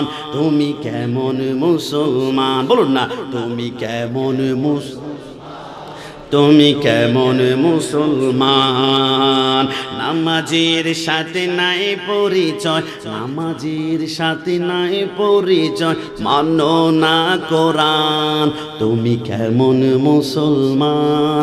তুমি কেমন মুসলমান? তুমি সুদের টাকায় প্রাসাদে গড়, ঘোষ ছাড়ো না, দিন দুঃখী না খেয়ে মরে খবর রাখো না। ডান হাত তুলে বলো ঠিক না? তুমি সুদের টাকায় প্রাসাদে গড় ঘুষ ছাড়ো না, দিন দুঃখী না খেয়ে মরে খবর রাখো না, তুমি ঘুষকে অবিচার করো সাজিয়া প্রদান। তুমি কেমন মুসলমান, তুমি কেমন মুসলমান, নামাজির সাথে নাই পরিচয়, নামাজির সাথে নাই পরিচয়, মানো না কোরআন। তুমি কেমন মুসলমান, তুমি কেমন মুসলমান। যুবক, তোমাকে প্রশ্ন করছি, কেমন মুসলমান? আমার নবীর বিরুদ্ধে আঙ্গুল তুলে কথা বলে তোমার রক্তে আগুন ধরে না, আমার নবীকে রাখাল বলে তোমার পশমের গোড়া নড়ে না। হে যুবক, তুমি কেমন যুবক? আমার নবীকে স্টাফ বলা হয়, নবীকে কর্মচারী বলা হয়, তোমার রক্তে আগুন ধরে না। আমরা বারবার বলেছি, ও ভাই, তোমার বিরুদ্ধে আমাদের কোনো মামলা নাই, কোনো আচরণ নাই, জায়গা সম্পত্তির কোনো ঝগড়া বিবাদ নাই, কিন্তু মনে রাখবা, আমার মাকে গালি দাও, কোনো প্রতিবাদ হবে না, আমার বাবাকে গালি দাও, কোনো প্রতিবাদ হবে না, আমি কাশিমকে ইস্টাইজি সব আলেমকে একসাথে গালি দাও, ইন্নাল্লাহ মা সাবিরিন, আমরা সবর করব, কিন্তু আমার নবীর বিরুদ্ধে জিহ্বা আমরা সহ্য করব না। আন-নাবিয়্যু আওলা বিল মুমিনিনা মিন আনফুসিহিম, my prophet, my soul, my prophet, my heart, my prophet, my life, my prophet, my love. নবী আমার জান, নবী আমার প্রাণ, নবী আমার কলেজা। সুন্নিদের কলেজা হাত দিলে ওই হাত মুসলিমকে ফেলা হবে না। হাত তুলে বলে ঠিক না? সব সহ্য করা যাবে, কিন্তু রসুলের বিরুদ্ধে গাদ্দারি সহ্য করা যাবে। তবে নবীর বিরুদ্ধে কেউ যদি কোনো কটূক্তি করে, তাকে গালি দেওয়ার আগে চিন্তা করবেন, কটূক্তি করে না, সে নিজের পরিচয় প্রকাশ করেছে। তার মা একজন না, মা একজন, বাবা দুইজন, না হয় তিনজন, না হয় চার। আর আমি বলছি না, আমি বললে তোমরা আমাকে গালি দিবা, কারণ শায়েখের বক্ত তোমরা, কিন্তু আল্লাহকে গালি কেমনি দিবা? আমার আল্লাহ বলে, উতুল্লিম বাদা যালিকা জানিম, যারা নবীর বিরুদ্ধে আচরণ করেছে এরা অবৈধ, এরা অবৈধ, এরা অবৈধ, এরা অবৈধ। কথা বলা ঠিক কি না? কিন্তু আজকে বলে দিয়ে যায়, আমার নবী আদম থেকে শুরু করে ঈসা রূহুল্লাহর পরে হযরত আব্দুল্লাহ রাদিয়াল্লাহু তাআলা আনহু পর্যন্ত রাসূল 52 জন পুরুষের মাধ্যমে রাসূলের বংশটা দুনিয়াতে আসছে। একটা কলঙ্কের দাগ কোনো বাপের বেটা দেখাতে পারবি না। গুনে দেখতে পারো, হযরত আদমকে বেটে শীষ, শীষকে বেটে ইয়ানাত, ইয়ানাতকে বেটে কানান, কানানকে বেটে মালাল, মালালকে বেটে ইয়ারদ, ইয়ারদকে বেটে ইদ্রিস, ইদ্রিসকে বেটে মুতাবাশশির, মুতাবাশশিরকে বেটে লামক, লামককে বেটে নূহ, নূহকে বেটে साम के बेटे जुल्हाब, जुल्हाब के बेटे शाले, शाले के बेटे आबिर, आबिर के बेटे दाता, दाता के बेटे राबा, राबा के बेटे तारू, तारू के बेटे नाखुर, नाखुर के बेटे तारक, तारक के बेटे इब्राहिम खलीलुल्लाह, इब्राहिम खलीलुल्लाह के बेटे इस्माइल ज़बीउल्लाह, इस्माइल के बेटे कदर, कदर के बेटे अभाम, अभाम के बेटे हमल, हमल के बेटे साबित, साबित के बेटे लाइसा, लाइसा के बेटे इलियासा, इलियासा के बेटे ओद, ओद के बेटे अव्वा, अव्वा के बेटे अदनान, अदनान के बेटे मईन, मईन के बेटे नदर, नदर के बेटे मुदर, मुदर के बेटे इलियास, इलियास के बेटे मुद्रिका, मुद्रिका के बेटे कदीमा, कदीमा के बेटे कदाना, कदर के बेटे नदर, नदर के बेटे मालिक, मालिक के बेटे फाम, फाम के बेटे गालिब, गालिब के बेटे लुई, लुई के बेटे काम, काब के बेटे मुर्रा, मुर्रा के बेटे खिलाब, खिलाब के बेटे खुशी, खुशी के बेटे अब्दुल मन्नान, अब्दुल मन्नान के बेटे हाशिम, हाशिम के बेटे अब्दुल मुत्तलिब, अब्दुल मुत्तलिब के बेटे अब्दुल्लाह, अब्दुल्लाह के बेटे मुहम्मद रसूलुल्लाह सल्लल्लाहु अलैहि वसल्लम। दुई हाथ করে বলে ইয়া রাসূলুল্লাহ। যুবক, আমি কি ইয়া রাসূলুল্লাহ বলে যে তোমরা কষ্ট পেয়েছ? বাংলাদেশের সব প্যান্ডেলে ইয়া রাসূলুল্লাহ পাবে না। অসংখ্য প্যান্ডেলে দেখবা 1 লক্ষ মানুষ হয়, লিল্লাহি তাকবীর 1 লক্ষ বার শুনবা, কিন্তু ইয়া রাসূলুল্লাহ স্লোগান শুনবা না। আজকে আমি জানি অনেকে মাহফিলে আসে নাই। দোস্ত, মাসিগাছার হাফেজিয়া মাদ্রাসার মাহফিলে যাবি না? যাব না। কেন? আর বাদ, এটা বিদাতীদের মাহফিল, এটা মাজার পূজারীদের মাহফিল, এটা বিরানিখোর, এটা জিলাপিখোরদের মাহফিল। আমি বলি, খবরদার, তুমি যেইখান থেকে শুনতে পারো, কোনো গালাগালি দেই নাই। আজকে তোমাকে স্পষ্ট বলে যাব, আমি লিখিত দিলাম, যেই প্যান্ডেলে রিসালাতের স্লোগান নাই, ইয়া রাসূলুল্লাহ স্লোগান নাই, কসম খোদার ওই প্যান্ডেলে আমার নবীও নাই। আর যেই প্যান্ডেলের নবী নাই, ওই প্যান্ডেলের রাহমাতুল লিল আলামিনের রহমত নাই। আর যেই প্যান্ডেলের রহমত নাই, কসম খোদার ওই প্যান্ডেলের যুবক ওয়াজ শুনবে, নামাজ পড়বে, দাড়ি রাখবে, টুপি রাখবে, খোদার কসম যেই প্যান্ডেলে ইয়া রাসূলুল্লাহ স্লোগান নাই, ওই প্যান্ডেলের যুবক নামাজ পড়বে, টুপি দাড়ি সব থাকবে, নামাজটা পড়ে হাতের মধ্যে হকি স্টিক নিয়ে টঙ্গীর ইজতেমায় গিয়ে মুসলমান খুন করবে। কথা বলো ঠিক কি না? যেই প্যান্ডেলে আমার নবী নাই, লিখে রাখো, যেই প্যান্ডেলে ইয়া রাসূলুল্লাহ স্লোগান নাই, ওই প্যান্ডেলের যুবক তাওহীদি স্লোগানে তাওহীদি জনতার নাম দিয়ে বাইতুল মুকাররমে জুতা নিক্ষেপ করবে। কথা বলো ঠিক কি না? যেই প্যান্ডেলে আমার নবী নাই, কসম খোদার, যাদের হৃদয়ে ইয়া রাসূলুল্লাহ স্লোগান নাই, এরা মাথায় টুপি থাকবে, মুখে দাড়ি থাকবে, নামাজ পড়তে পড়তে কপালে দাগের কোনো অভাব হবে না। কিন্তু কসম খোদার এরা হাতের মধ্যে বিভিন্ন রামদার চাপাতি নিয়ে এরা মুর্শিদপুরে গিয়ে গরু চুরি করতেও খারাপ লাগবে না। কথা বলা ঠিক কি না? কিন্তু আজকে আমার যুবকদেরকে বলে দিয়ে যায়, আমি লিল্লাহি তাকবীর যে প্যান্ডেলে হয়, কসম খোদার এটা ক্যান্সার মূলক একটা স্লোগান, যেই স্লোগান তোমার ঈমানকে মাটির সাথে কুটে কুটে কুটে খেয়ে ফেলবে। তুমি লিখে রাখো, লিল্লাহি তাকবীর হুসাইনি স্লোগান হতে পারে না, হতে পারে না, হতে পারে না। এই স্লোগান কোথা থেকে আসছে? তাহলে আমার সাথে নোট করতে পারো। ইমাম হুসাইন কারবালার যুদ্ধ করতে করতে করতে হঠাৎ করে হুসাইন তলোয়ার থামিয়ে ফেলল। হুসাইন বুঝতে পারলাম না তলোয়ার কেন থামিয়েছেন। ইমাম হুসাইন বলে, আমার এই তলোয়ার দুনিয়ার কোনো বাপের বেটা থামাতে পারতো না, কারণ আমার রক্তে রাসূলুল্লাহর রক্ত মোবারক ঢুকে রয়েছে। আমার হাতের মধ্যে মাওলা আলীর তলোয়ার, আর আমার তলোয়ারেতে আসমানের সমস্ত বিজলি শক্তি আমার আল্লাহ ঢুকিয়ে দিয়েছে, পারতো না। হুসাইন তলোয়ার কেন থামিয়েছেন? হুসাইন বলে, একটি কারণে থামিয়েছিলাম, আমার জন্মের কিছুক্ষণ পরে রাহমাতুল লিল আলামিন আমার ডান কানে আজান দিয়ে বলেছিল, হে হুসাইন, আমার আজানের ইজ্জতটা রক্ষা করিও, যেখানে আজান শুনবা দুনিয়ার যত গুরুত্বপূর্ণ কাজ থাকবে স্টপ করে ফেলবা, স্টপ করে ফেলবা। আমি তলোয়ার থামাতাম না। আমি কারবালাতে যুদ্ধ করতে করতে হঠাৎ করে ডান পাশে মসজিদ থেকে আল্লাহু আকবার আজানের ধ্বনি বের হয়েছে। আমি চিন্তা করলাম, রাসূল তো বলেছে তলোয়ার থামাতে, এখন তলোয়ার যদি থামাই তো আমার গরদান চলে যাবে, তলোয়ার যদি না থামাই আমার জীবন থাকবে, কিন্তু রাসূলের সাথে ওয়াদা আমার বরখেলাপ হয়ে যাবে। আমি চিন্তা করলাম জীবন রাখবো নাকি রাসূলের সাথে ওয়াদা বরখেলাপ। চিন্তা করলাম এক কোটি বার আমার জীবন কোরবান দিব, কিন্তু রাসূলের সাথে ওয়াদা ভঙ্গ করতে পারি না। একটু জবান খুলে বলি সুবহান। হুসাইন বলে, তলোয়ার তাকবীর, নারে রিসালাত, নারে গাউসিয়া, আহলে সুন্নাত ওয়াল জামাত, পবিত্র ঈদে মিলাদুন নবী। হুসাইন বলে, আমি তলোয়ার থামালাম। আমার চারপাশে তারিখে খোলাফা আল্লামা জালালউদ্দিন সুয়ুতী লেখে, হুসাইন বলে 4000 ইয়াজিদ সৈন্যরা, ইয়াজিদের বাচ্চারা আমার চারপাশে শকুনের মতো দৌড়ল, উপরে তীর, উপরে বল্লম, উপরে তলোয়ার। হুসাইন তলোয়ারের নিচে বলে, আরে বোকা, আমার নানা বলেছে কারবালার জমিনে নাকি আমি শহীদ হব, আমার এক এক ফোঁটা রক্তের বিনিময় 70,000 গুনাহগার উম্মত ফুলসেরাত পার হবে। আমি জানি শহীদ করবে, তবে তলোয়ারের নিচে আমি তোমাদের কাছে একটা জিনিস চাই। ইয়াজিদ বাহিনী বলে, কি? তুমি ইয়াজিদের হাতে বায়াত গ্রহণ করবা? হুসাইন বলে, বোকা নাকি? আমার সন্তান আলী আসগরের কলিজায় তীর মেরে তোরা 3 টুকরা করে দিয়েছিস। আমার সন্তান আলী আকবরকে 38 টুকরা করে কারবালার জমিনে 71 জনের দেহ, মাথা, কল্লা থই থই করে গরম রক্ত পড়ে আছে। রক্তের সাথে গাদ্দারি করতে পারি না তো কে চাও? হুসাইন তলোয়ারের নিচে একটা জিনিস চেয়েছিল, ইয়া আইয়ুহাল্লাযীনা আমানুস্তাঈনু বিস-সাবরি ওয়াস-সালাহ ওয়াস-সালাহ ওয়াস-সালাহ। আমাকে 2 রাকাত নামাজ পড়তে সুযোগ দাও। হুসাইন তলোয়ারের নিচে বলে নামাজ, আর আমাকে আমার দোস্ত বলে, দোস্ত নামাজ পড়বি না? আমার প্যান্টে একটু সমস্যা আছে। দোস্ত নামাজ পড়বি না? আমার লুঙ্গিতে একটু সমস্যা আছে। দোস্ত নামাজ পড়বি না? গতকালকে রাতে গোসল করতে পারি না। আর দোস্ত নামাজ পড়বি না?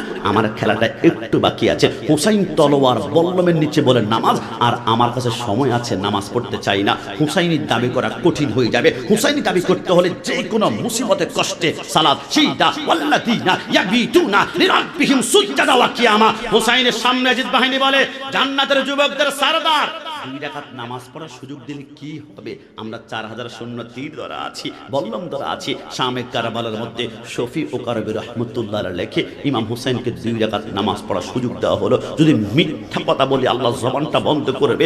ইমাম হুসাইন প্রথম রাকাতে 2টা সিজদা কমপ্লিট করেছে, দ্বিতীয় রাকাতে একটা সিজদা দিয়ে বাকি একটা সিজদার দিকে যখন যাচ্ছিল, ইয়াজিদ বাহিনী বলে, কি রে, হুসাইনের তলোয়ার তো বিজলির মতো ঘুরতেছে, মনে হয় গাজরও তো এমন ভাবে কাটে না, শশাও তো কাটে না, লেবু তো কাটে না। হুসাইন যদি বাকি সিজদা দিয়ে একবার তলোয়ার নিয়ে পলট মেরে আরেকবার দাঁড়িয়ে যায়, একটা ইয়াজিদ বাহিনী করে রাখবে না। একটা কাজ করো, হুসাইন বাকি সিজদা করার আগে তীর মারতে শুরু করা। ইতিমধ্যে 147টা তীর পশমের গোড়ায় গোড়ায় ঢুকিয়ে দিয়েছে, 137টা বল্লম বেড়ে দিয়েছে, আর তলোয়ার দিয়ে গোশতগুলা হাড্ডির সাথে কিমার মতো লটকে আছে। হুসাইন চিত হয়ে রক্তাক্ত, অনেক কষ্টে 2টা হাত একসাথে করে বলেছিল, আল্লাহ আমি কিচ্ছু চাই নাই, আমি 2 রাকাতের নামাজে 4টা সিজদা চেয়েছিলাম। আল্লাহ 3টা সিজদা হয়েছে, একটা সিজদা দিতে পারি নাই, আল্লাহ একটু শক্তি দাও, আমি একটু বসবো, বাকি সিজদাটা করে আল্লাহকুমুত তাকাসুর হাত্তা যুরতুমুল মাকাবির, আমি কবর থেকে অগ্রসর হব। আমার আল্লাহ বলে লা মুমকিন, আল্লাহ দিন না, একটা সিজদা করার শক্তি। আমার আল্লাহ বলে লা মুমকিন, সম্ভব নয়, আল্লাহ দিন না।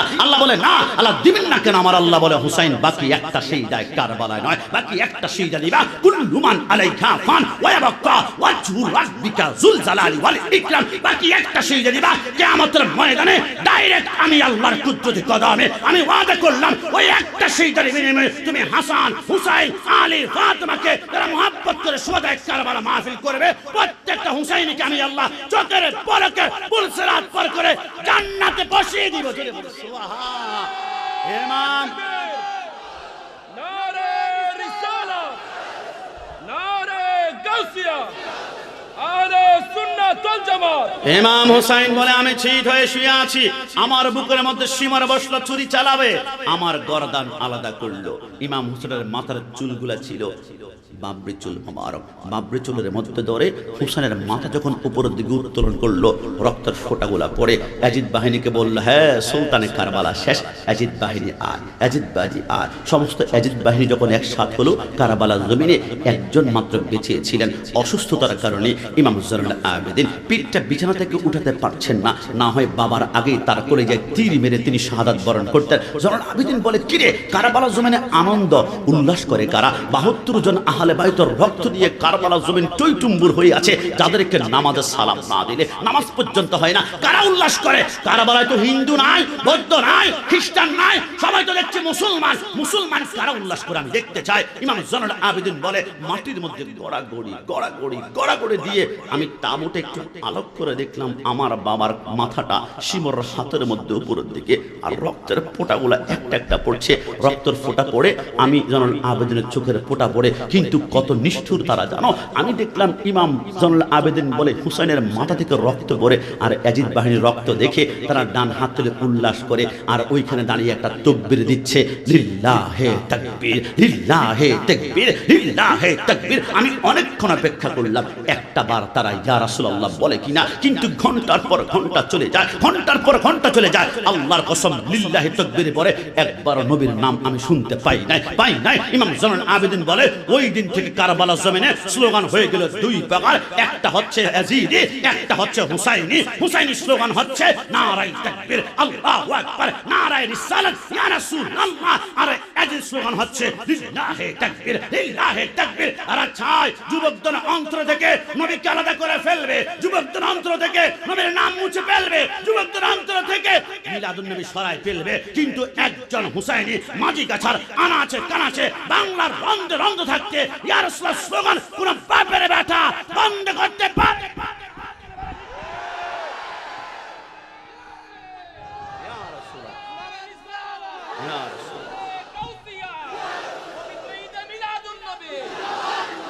হ্যাঁ আমার যুবক ভাইরা, আজকে থেকে লিখে রাখো, হিন্দুরা কিন্তু আল্লাহকে বিশ্বাস করে, তারা আল্লাহকে ভগবান ভগবান বলে ডাকে। যেই প্যান্ডেলে ইয়া রাসূলুল্লাহ নাই, ওই প্যান্ডেল হিন্দুদের প্যান্ডেলের মতো হতে পারে। কথা বলো ঠিক না? হিন্দুরা আল্লাহকে বলে ভগবান, আল্লাহকে বিশ্বাস করে।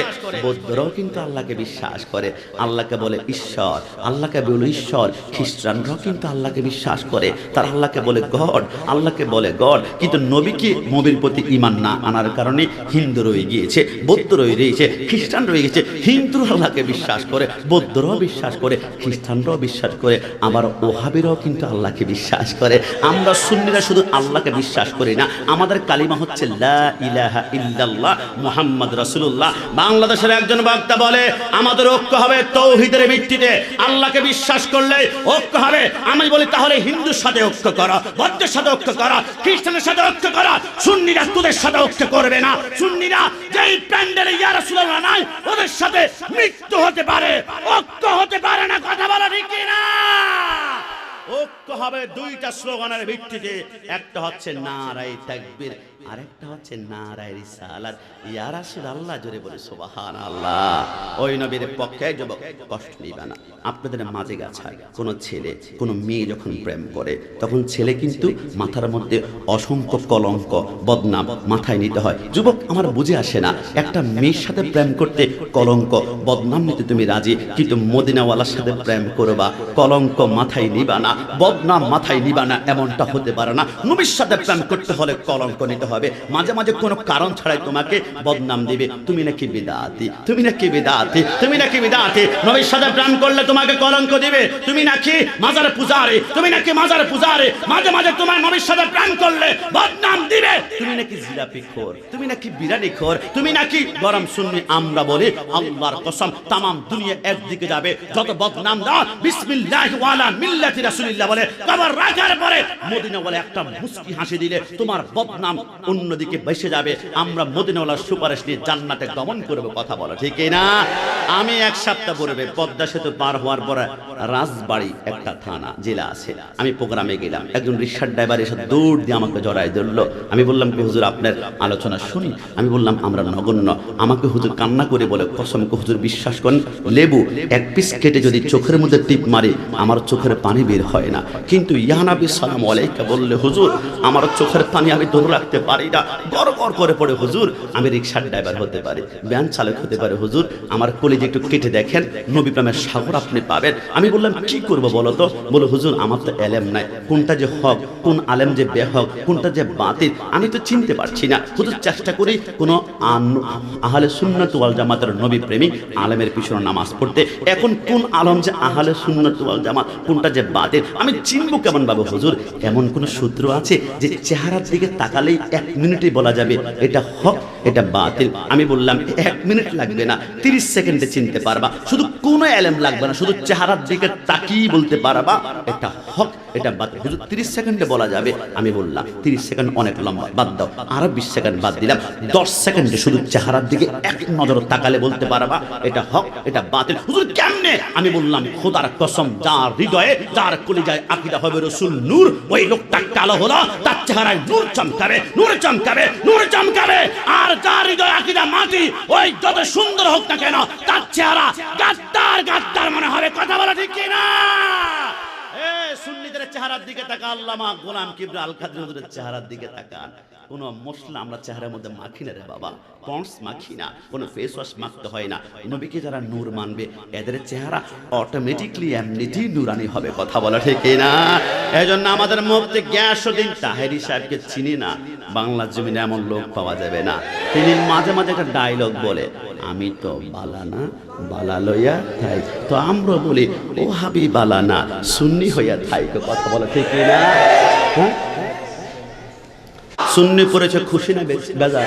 না না, দুই হাত তুলে তো দেখাতে হবে খুশি না বেজার।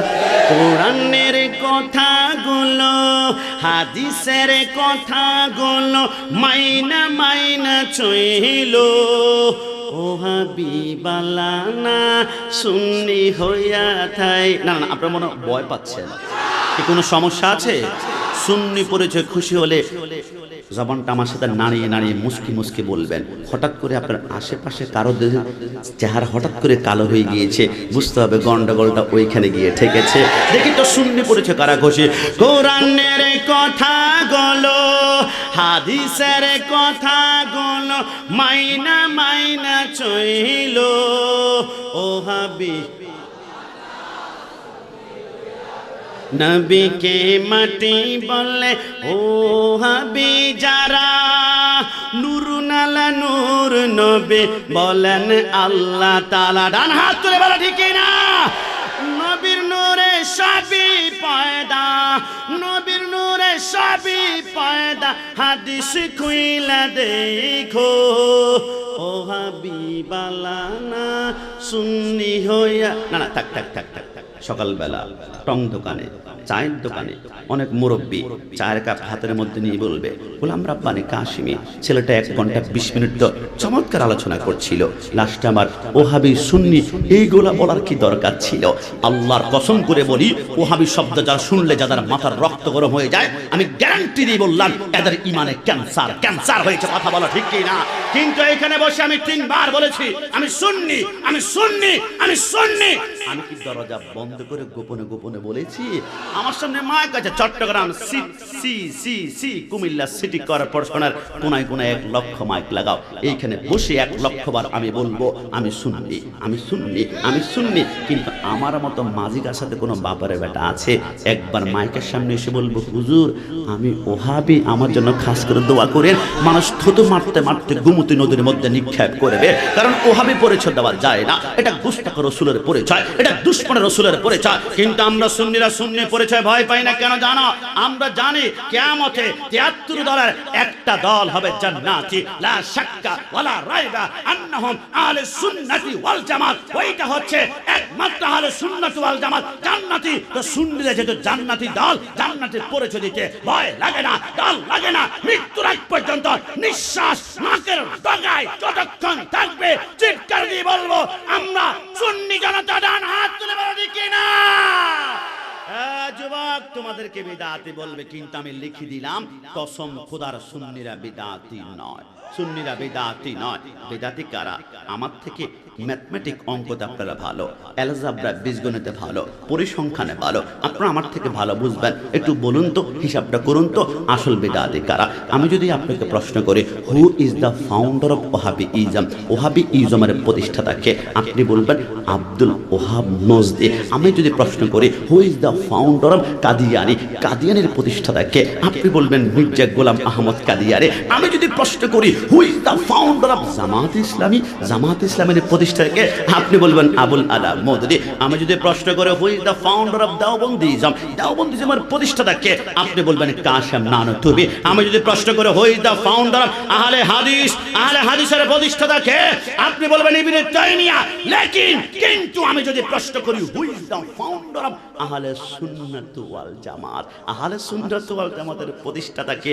অনলি ওয়ান পারসন, সাইয়্যিদুল মুরসালিন, খাতাবুন নবিয়্যিন, শাফিউল মুজনিবিন, আনিসুল ওয়ারিবিন, রাহমাতাল লিল আলামিন, রাহাতাল আশিকিন, মুরাদুল মুশতাকিন, শামসুল আরাফিন, মিসবাহুল মুকাররাবিন, সাইয়্যিদুস সাকালাইন, নবীউল হারামাইন, ইমামুল কিবলাতান। তাহলে বোঝা গেল বিদআত শব্দটা নতুন আবিষ্কার। নতুন দল কিন্তু আমরা বানাইনি, নতুন নেতা কিন্তু আমরা বানাইনি, নতুন গ্রুপ কিন্তু আমরা বানাইনি, নতুন রাজনীতির ময়দানে কিন্তু আমরা নামেনি। 1450 বছর আগে নবী যেই দল দিয়ে গিয়েছে আহলে সুন্নাত ওয়াল জামাত, ওই দলে আছি। বুলেট মারবা, অস্ত্র মারবা, গ্রেনেড মারবা, ডানে নয়, বামে নয়, সামনে নয়, পিছনে নয়, সুন্নিরা একমাত্র আহলে সুন্নাত ওয়াল জামাত টিকে থাকবে। তবে মনে রেখো, তোমরা বিদআত করেছ, নতুন দল বানিয়েছ, নতুন নেতা বানিয়েছ, তোমরা বিদআতি করে উল্টা সুন্নিদেরকে বিদআতি বলো। মনে রাখো, সুন্নিরা বিদআতি নয়, সুন্নিরা একমাত্র জান্নাতি দল। ডান হাত তুলে বলো ঠিক না? যুবক তোমাদেরকে ভেলকি মারবে কি জানো? সুন্নিদের প্যান্ডেল ছোট, সুন্নিদের প্যান্ডেলে মানুষ কম, সুন্নিদের প্যান্ডেলে ক্যামেরা কম। ওদের প্যান্ডেল চট্টগ্রাম প্যারেড ময়দান, যশোরের আলদিন বাউন্ডারির বিশাল মাঠে 20 লক্ষ 30 লক্ষ মানুষ। খবরদার, বড় প্যান্ডেল দেখলে হক মনে করা যাবে না। এমনটাই যদি হতো তাহলে কারবালার জমিনে ইয়াজিদ বাহিনীর প্যান্ডেল ছিল 22,000 আর হুসাইনের প্যান্ডেল ছিল 72 জন। তুমি যদি মনে করো ইয়াজিদ বাহিনীর প্যান্ডেল অনেক বড়, এটা মনে জান্নাতে ঢুকবা, নারুল্লাহিল মুকাদা, জাহান্নামে ঢুকে গিয়েছ। আর প্যান্ডেল কোথায় ছোট, মানুষ কোথায় কম, ক্যামেরা কোথায় কম, ওইটা দেখার বিষয় নয়। দেখার বিষয় কোন প্যান্ডেলে হুব্বে মুস্তাফা আছে, কোন প্যান্ডেলে নবীর প্রেম আছে, কোন প্যান্ডেলে হাসান হুসাইন আলী মা ফাতেমা আছে। ওইটা ছোট্ট প্যান্ডেল হবে, নিঃশ্বাসটা বন্ধ হওয়ার পরে দেখবা তারা দুনিয়ার মতো রাহমাতুল লিল আলামিনের সামনে তুমি জান্নাতে বসা আছো। কথা বলো ঠিক কি না? এই জন্য আমরা বলি আমাদের নবী প্রেমের কোনো কমতি নাই। তাই তো আমরা সরকারে মদিনাকে কাউবয় স্টাফ, রসুলকে কর্মচারী বলেছে। সুন্নি জনতা নিজের জান ভাইয়ের বিরুদ্ধে লেগে গিয়েছে। ওয়াইফ বলে তিনি অনেক সুন্দর আলোচনা করে, আর তোর রাগ, 1 তালাক 2 তালাক 3 তালাক, নবীর বিরুদ্ধে আচরণ করবি, তোর সাথে কোনো সম্পর্ক হবে না। রাস্তার মুসি যদি নবীকে ইয়া নবী সালাম আলাইকা বলে, জীবনে না দেখলো তাকে বুকের সাথে টান দিয়ে ধরবে। কারণ আমাদের বন্ধুত্ব হবে নবীর প্রেমের কারণে, দুশ্মনী হবে নবীর দুশ্মনীর কারণে। কথা বলো ঠিক কি না?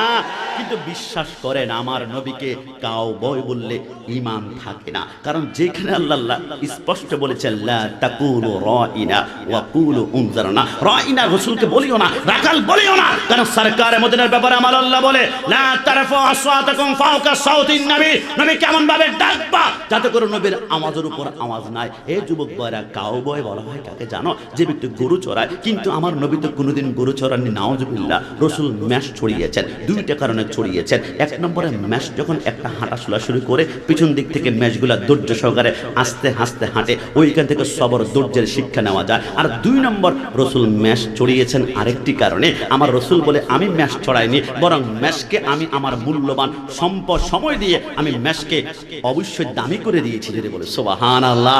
আমার সরকারে মদিনাকে মা খাদিজা কুবরা রাদিয়াল্লাহু তাআলা স্টাফ কর্মচারী বলেছে, কিন্তু নবী আমার কর্মচারী ছিলেন না। হে যুবক, মা খাদিজার সাথে আমার রাসূল ব্যবসা করেছেন। কি ব্যবসা জানেন? এটাকে বলা হয় মুদারাবা ব্যবসা। মুদারাবা মানে হচ্ছে তুমি আমাকে টাকা দিবা, আমি ব্যবসা করব।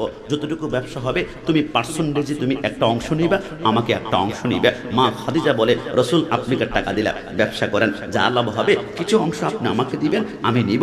এটাকে শেয়ার ব্যবসা বলা হয়। আমার রাসূল শেয়ারিং করে ব্যবসা করেছিল। কিন্তু রাসূলকে স্টাফ বলেছে খবরদার, তোমরা কি জানো না ইউসুফ আলাইহিস সালাম যখন মিশরের বাজারে উঠেছিল, মিশরের মানুষ বলেছিল ইউসুফ গোলাম, ইউসুফ গোলাম। আমার আল্লাহ বলে একজন পয়গম্বরকে গোলাম বলেছে, আমি আল্লাহ বরদাস্ত করতে পারি না। তাই তো ইউসুফকে আমি মিশরের বাদশা বানিয়েছি। বাদশা বানানোর পরে আমি 7 বছর দুর্ভিক্ষ দিয়েছিলাম। দুর্ভিক্ষ দেওয়ার পরে মিশরের মানুষ বলে ইউসুফ খানা নাই, খানা দেন। ইউসুফ বলে ঘর দাও, ঘর বিক্রি করলো। 1 বছর গেল, ইউসুফ বলে খানা নাই। ইউসুফ বলে কি আছে তোমাদের? গরু দাও, গরু বিক্রি করলো। তোমাদের গাছপালা সব বিক্রি করলো। এবার মিশরের রমণীরা বলে আমাদের কাছে আর কিছু নাই, কি আছে? সন্তান আছে। তাহলে সন্তান বিক্রি করে তোমরা খাওয়া নাও। খাওয়া নিল। এবার আর 1 মাস বাকি আছে। বলে ইউসুফ কিছুই তো নাই, সব বিক্রি করে খাওয়া নিলাম। ইউসুফ আলাইহিস সালাম বলে এখনো তোমরা নিজেকে আমার কাছে বিক্রি করো নাই, নিজেকে বিক্রি করে খানা নাও। সবাই যখন ইউসুফের কাছে বিক্রি হয়ে গেল, আমার আল্লাহ বলে আমার ইউসুফকে এতদিন তোরা গোলাম বলেছিলি, এখন ইউসুফের কাছে বিক্রি করে আমি তোদেরকে গোলাম বানিয়ে দিলাম। আমার কোন পয়গম্বরকে গোলাম শব্দ উচ্চারণ করেছ, আমি আল্লাহ বরদাস্ত করতে পারি নাই। তাই তো ওই পয়গম্বরের কাছে আমি আল্লাহ সবাইকে গোলাম বানিয়ে দিয়েছি। সুবহানাল্লাহ। যেখানে ইউসুফের বেলায় গোলাম শব্দ বরদাস্ত করতে পারে না, সেইখানে আমার রাসূলকে কর্মচারী যারা বলেছে, এদের অন্তরে ঈমান কখনো থাকতে পারে? জবান খুলে বলেন পারে? একটু বাবা, বয়স কত হবে কষ্ট না নিলে? বয়সটা কত হবে না? মানে 54 বছর বয়স। আমার ভাইজানকে জিজ্ঞাসা করেন, মনে করেন 30 বছর উনি একটানা 5 ওয়াক্ত নামাজ পড়েন, কেন আমরা নবী নবী করে জানেন? তিনিকে জিজ্ঞেস করলাম, তিনি বললেন 54 বছর বয়স। এনেকে জিজ্ঞাসা করলাম 30 বছর 5 ওয়াক্ত নামাজ পড়েন, এত নামাজ পড়েছেন, একটা সেইদা 100% কবুল হয়েছে, আপনি কি আমাকে গ্যারান্টি দিতে পারবেন? সম্ভব না। কারণ আল্লাহর নির্দেশ মানার চেষ্টা করছি আমরা। কবুল করা মালিক হচ্ছে আল্লাহ, কবুল করা আল্লাহ। আজকে থেকে নোট করে রাখেন, পৃথিবীর কোনো আমলের গ্যারান্টি নাই। কবুল হতেও পারে, না হতে পারে, হতেও পারে, না হতে পারে। তবে সৃষ্টি জগতে কোনো আমলের গ্যারান্টি নেই। একটা মাত্র আমল আছে, যেটা করবেন 1 সেকেন্ডের ভিতরে কবুল হয়ে যাবে। হুজুর আমি মার্ডার করেছি, জিনা করেছি, পাপ করেছি, সাগর পরিমাণ পাপ আছে। যত বড় পাপী আপনি হন না কেন, আপনার পাপ এক সাইডে থাকবে, আল্লাহ ওই আমলটা 100% কবুল করবে। আর ওটা হচ্ছে রাসূলুল্লাহর উপরে দুরূদ শরীফ। একটু জবান খুলে বলে সুবহানাল্লাহ। আমি অনেক গবেষণা করলাম, কি রে ভাই, দুনিয়ার কোনো আমলের গ্যারান্টি নাই, কিন্তু রাসূলের উপরে দুরূদ শরীফ পড়লে 100% কবুল কেন? কারণ আমরা দুরূদ শরীফের প্রথমে কি পড়ি? আল্লাহুম্মা সাল্লি আলা। যত লম্বা দুরূদ শরীফ হোক না কেন, যত ছোট হোক না কেন, মাঝারি হোক না কেন, আল্লাহুম্মা সাল্লি আলা। সারা জীবন পড়েছেন, কখনো কি অর্থ জানার চেষ্টা করেছেন? আল্লাহুম্মা সাল্লি আলা অর্থ আল্লাহ আপনি নামাজ পড়েন না, আপনি রোজা রাখেন না, আপনি হজ করেন না। আসলে আল্লাহ আপনি করেনটা কি? আমার আল্লাহ বলে আমার কাজ হচ্ছে একটা, সল্লু আলাইহি ওয়া সাল্লিমু তাসলিমা। আমি আমার বন্ধুর উপরে দুরূদ ও সালাম প্রেরণ করে। তো আল্লাহ যেটা আপনার পবিত্র জবান দিয়ে পড়েন, এটা আমরা পারবো না, কারণ আমাদের জবান তো অপবিত্র।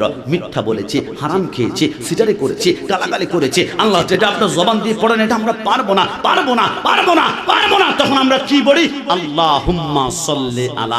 এর অর্থ আল্লাহ আমার পক্ষ থেকে আপনি নিজেই বন্ধুর উপর একবার দরুদ শরীফ পড়ে নিন না গো আল্লাহ, নিন না। কসম খোদার, এখন যদি আপনি একবার বলেন আল্লাহুম্মা সাল্লি আলা, সাথে সাথে আল্লাহ নিজেই আপনার পক্ষ থেকে বন্ধুর উপর একবার দরুদ শরীফ পড়বে, আর আল্লাহ জবান দিয়ে যেটা বের হবে এটা 100% কবুল হয়ে যাবে। জোরে বলে সুবহানাল্লাহ। আপনারা কি মনে করেছেন রাত 2টা বাজে হুজুর বাচ্চা কান্না করে, হুজুর একটু পানি পড়া দেন, আমার স্ত্রী প্রেগন্যান্সিতে পেট ব্যথা, একটু পানি পড়া দেন? আপনি কি মনে করেছেন আমি পানি পড়া দিলে আল্লাহর ওলি হয়ে গেলাম, আপনার বাচ্চা সুস্থ হয়ে যাবে? আমরা এই পানির মধ্যে কয়েকটি আয়াত তেলাওয়াত করি, ওয়া নুনাজ্জিলু মিনাল কুরআনি মা হুয়া শিফাউ ওয়া রাহমাতুল লিল মুমিন। এরপর পানি মেডিসিন হবে, আমরা গ্যারান্টি দিতে পারি না। এরপর আমরা 3 বার, না হয় 10 বার, না হয় 11, সময় থাকলে 33, না হয় 55, না হয় 111 বার দরুদ শরীফ পড়ে পানিটার মধ্যে যখন পু দেই, আল্লাহর কসম মৃত্যু ছাড়া যেই কোনো রোগকে ভালো করতে পারে এই পানিটা একটা মেডিসিন হয়ে যায়। একটু জবান খুলে বলো সুবহানাল্লাহ। আমার যুবক ভাইরা, আমি কিছুদিন পূর্বে গিয়েছিলাম জাফলং 0 পয়েন্টে প্রোগ্রামে। একজন যুবক বলে, হুজুর 20 মিনিট আলোচনাতে আপনি নবী নবী নবী নবী নবী নবী। আমি বললাম তো কি বলতাম? বলে হুজুর নবী নবী না করে বেশি বেশি নামাজ নামাজ, বেশি বেশি নামাজ নামাজ। আমি বললাম তাই বেশি বেশি নামাজ করলে তুমি খুশি? বলল হ্যাঁ। আমি বললাম তাহলে লিখে রাখো, আল্লাহর কসম গোটা নামাজটাই হচ্ছে নবী নবী নবী নবী নবী নবী। জোরে বলে সুবহানাল্লাহ। হুজুর কি বলেন? সুন্নিরা চাবার জোরে কথা বলে না, সুন্নিরা হিংস্র নয়। শাপলা চত্বরে কি মারামারি আমরা করেছিলাম, আর বার্ষিক চত্বরে যুবকের পায়ের রক্তকে সুন্নিরা কোনোদিন কেটেছে? কারণ যাদের অন্তর রহমাতুল লিল আলামিন রহমত আছে, আর রক্তাক্ত করতে পারে না, আগুন কোনোদিন জ্বালায় না। আমি বললাম দাঁড়াও, গোটা নামাজটা যে নবী, আমি তোমাকে 2 মিনিটে প্রমাণ করব। হুজুর কেমন ভাবে? আমি বললাম বলো ফজরের নামাজ কত রাকাত? হুজুর ফজরের নামাজ তো 4 রাকাত। আমি বললাম একটু ভেঙে দাও তো কেমনে কেমনে? বলে হুজুর প্রথম 2 রাকাত সুন্নাত, এরপরে 2 রাকাত ফরজ। আমি বললাম তাহলে একটু মনে রাখতে হবে, সুন্নাত মানে নবী, ফরজ মানে আল্লাহ। সুন্নাত মানে নবী, ফরজ মানে আল্লাহ। ওগো আল্লাহ, আমি কাশ্মীর কোনো মতেই বুঝে আসে না, ফজরের নামাজে সুন্নাত নবী কেন আগে আসবে? প্রথম তো ফরজ আপনি আল্লাহ আগে আসবেন, তারপর সুন্নাত নবী তো পরে যাবে। আল্লাহ, আমরা নারায়ে তাকবীরের পরে নারায়ে সালাত কেন লাগাই? আমাদেরকে মুশরিক বলে, অনেকে বিদআতি বলে। আল্লাহ, আমরা তো আল্লাহু আকবার আগে লিখি, ইয়া রাসূলুল্লাহ পরে লিখি, কিন্তু আপনি ফজরের নামাজে ডাইরেক্ট সুন্নাত আগে, ইয়া রাসূলুল্লাহ আগে, আল্লাহু আকবার পরে। আপনার উপর বাতিলে কোনো আবার ফতোয়াবাজি শুরু করে কিনা গো আল্লাহ? আমার আল্লাহ বলে না, এরা জানে না। আল্লাহ তাহলে কেন দিয়েছেন প্রথম সুন্নাত? আমার আল্লাহ বলে লিখে না, বান্দা তুমি ফজরের সময় কোথায় যাও? মসজিদে কেন যাও? নামাজ পড়তে। নামাজ কেন পড়বা? আসসালাতু মিফতাহুল জান্নাহ, নামাজ হচ্ছে জান্নাতের চাবি। নামাজটাকে জান্নাতের চাবি বানাতে চাও? হ্যাঁ আল্লাহ, আমার আল্লাহ বলে নামাজটাকে যদি জান্নাতের চাবি বানাতে চাও, একটু মনে রাখবা, প্রথম হচ্ছে সুন্নত। সুন্নত মানে নবী। তো নামাজ যে পড়তে যাচ্ছ, প্রথমে আমার নবীর সাথে তোমার সম্পর্ক কেমন? নবীকে কি আমাকে মাটির মানুষ বলো? নবী কি ইয়া নবী সালাম আলাইকে বলে বিদআতি বলে তোমরা গালি দাও? মিলাদুন নবী আসলে বিদআতি বলে গালি দাও? যদি এমনটা হয়, তাহলে নামাজ পড়তে পড়তে কপালে দাগ পড়বে, আমিলাতুন নাসিবাতুন তাসলা নারান হামিয়া। তোমাকে তোমার নামাজ জাহান্নামে নেবে। আর যদি প্রথম সুন্নত দিয়েছি কেন জানো? আগে নামাজ পড়তে এসেছো, আগে আমার নবীর সাথে মহাব্বতের কানেকশন লাগাও, নবীকে মহাব্বত করো, নবীকে নূর মানো, নবীকে হাজার নাজার মানো। নবী যদি রাজি হয়ে যায়, এরপরে 2 রাকাত ফরজ নামাজ পড়ে সিজদা উঠাও, ওই নামাজটা জান্নাতের তালাগুলোর চাবি হয়ে যাবে। জোরে বলে সুবহান।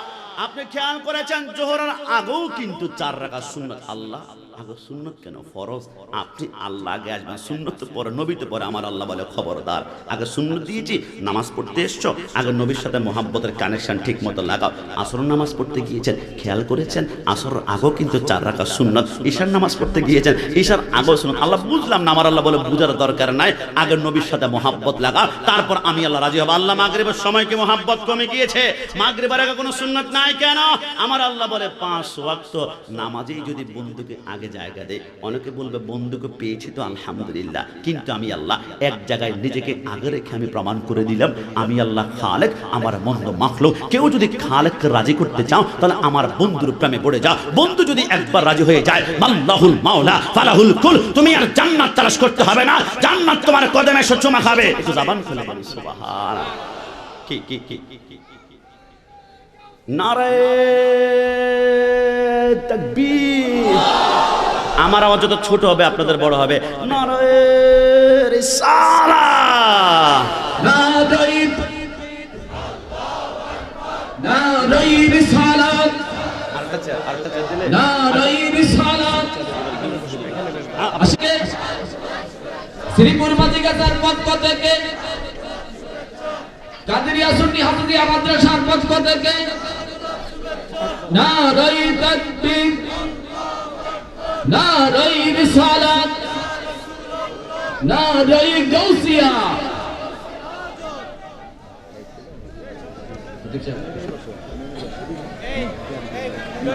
সবাই বসে যান, সবাই মেহেরবানি করে বসে যান, বসে যান। দয়া করে যারা মাঠের ভিতরে হুন্ডা ঢুকাইছেন আপনারা হুন্ডাগুলো একটু সরাই নিয়ে যান। মাঠের ভিতরে যারা আপনারা হুন্ডা ঢুকাইছেন দয়া করে হুন্ডাগুলো সরাই নিয়ে যান। মুসলিমদের দাঁড়াইতে অসুবিধা হয়, বসতে অসুবিধা হয়। শুকরিয়া, জাযাকাল্লাহ। হ্যালো হ্যালো, সবাই সবাই হ্যালো, বসে সবাই জবান খুলে বলি মারহাবা। আরেকটু ভলিউম বাড়িয়ে বলি মারহাবা। এবার ভলিউম 100% গ্যারে ডান হাত তুলে বলে মারহাবা। হুজুরকে পরিচয় করিয়ে দাও মানে বোকামি করা, কারণ বাংলার আশিক রাসূলের অন্তরে আল্লামা আশিক হুজুরের জায়গা করে নিয়েছেন। যখনই নবীর রওজা শরীফ দেখে মন ভরে না বলেছিল, এই জন্য আল্লামা আশিক হুজুরকে দেখলে আমাদের মোহাব্বত ভালোবাসার ঝড় তোলে। ইনার সাথে আমাদের এই যুবক ভাইরা আল্লামা আশিক হুজুরের সাথে রক্তের সম্পর্ক নাই, তবে রক্তের চাইতেও দামি সম্পর্কের নাম হচ্ছে ইমানি সম্পর্ক। কথা বলো ঠিক কি না? হুজুরকে বসিয়ে রেখে লম্বা কথা বলা একদম আদবের বরখলাপ হবে। ছোট্ট করে আমি কি 2 মিনিট কথা বললে আপনাদের কষ্ট হয়ে যাবে? হুজুর থেকে পারমিশন নিয়েছে, অনুমতি পেয়েছি, তো 2 মিনিটে এতটুকুই বলি। আমি সর্বশেষ বলতে চাই আপনাদের সামনে, আমি আজকে মাহফিলের আয়োজন কমিটির ভাই যারা আমাকে ফোন করেছিল, এরা প্রত্যেকে প্রায় যুবক ছিল আর মুরব্বীদের পরামর্শ উপদেশের কারণে প্রোগ্রামটা হয়েছিল। আমি তো অবাক যে যুবকরা ইয়াবা, ফেন্সি, ড্যান্ডি, গাঁজা, হিরোইন, মদের নেশায় আসক্ত থাকার কথা, এই যুবকরা আবার কোন নেশায় পড়ে গেল। খবরদার শুনে রাখো, দুনিয়ার সব নেশা তোমাদেরকে জাহান্নাম নেবে। 2টা নেশা তোমাদেরকে জান্নাতে নেবে। রাসূল বলে শাবুন নেশাই ফি ইবাদাতিল্লাহি তাআলা ওয়া মুহাব্বাতি রাসূলিল্লাহ। এটা হচ্ছে আল্লাহর ইবাদতের নেশা, রাসূলের মুহাব্বতের নেশা। জোরে বলে সুবহানাল্লাহ। এই জন্য মৃত্যুর আগ পর্যন্ত রাসূলের প্রেমে আল্লাহ আমাদেরকে কবুল করুক। সবাই জবান খুলে বলে আমিন। ওই রাসূলের শান আমাদের মৃত্যুর আগ পর্যন্ত কলবে জারি করুন। তাই আমরা সর্বশেষ বলি, দুনিয়ার সব আমরা ছাড়তে পারে, মদিনাওয়ালার প্রেম আমাদের হৃদয় থেকে আমরা সরাতে পারবো না। এই জন্য আমরা বলি, আরে রাসূলকে আমার আল্লাহ কেমন পাওয়ার দিয়েছেন। 1 মিনিট কল্পনা, এই বসো, 1 মিনিট কল্পনা করলে দেখবেন আল্লাহ পবিত্র কোরআনের প্রথমে আল্লাহর 99টা নাম নিয়েছেন। হুয়ার রহমান, হুয়ার রহিম, হুয়াল মালিক। আমার আল্লাহ বলে আমার 99 নাম থাকবে আর আমার বন্ধুর থাকবে না, এমনটা হতে পারে না। তাই তো আল্লাহ তার বন্ধুকে 99 নাম দিয়েছেন। আমার নবী আহমদ, আমার নবী হামেদ, আমার নবী মাহমুদ, আমার নবী কাসেম, আমার নবী আকিব, আমার নবী ফাতে, আমার নবী খাতেম, আমার নবী হাশের, আমার নবী মাহি, আমার নবী দাই, আমার নবী আমার নবী রশিদ, আমার নবী মুনির, আমার নবী বশির, আমার নবী নজির, আমার নবী হাদি, আমার নবী মাহদি, আমার নবী ইয়াসিন, আমার নবী তোহা, আমার নবী মুজাম্মিল, আমার নবী মুদাসসির, আমার নবী শফি, আমার নবী কলিম, আমার নবী হালিম, আমার নবী হাবিব, আমার নবী মুস্তাফা, আমার নবী মুর্তজা, আমার নবী মুস্তাফা, আমার নবী মুখতার, আমার নবী নাসির, আমার নবী মনসুর, আমার নবী কায়েম, আমার নবী হাফেজ, আমার নবী শহীদ, আমার নবী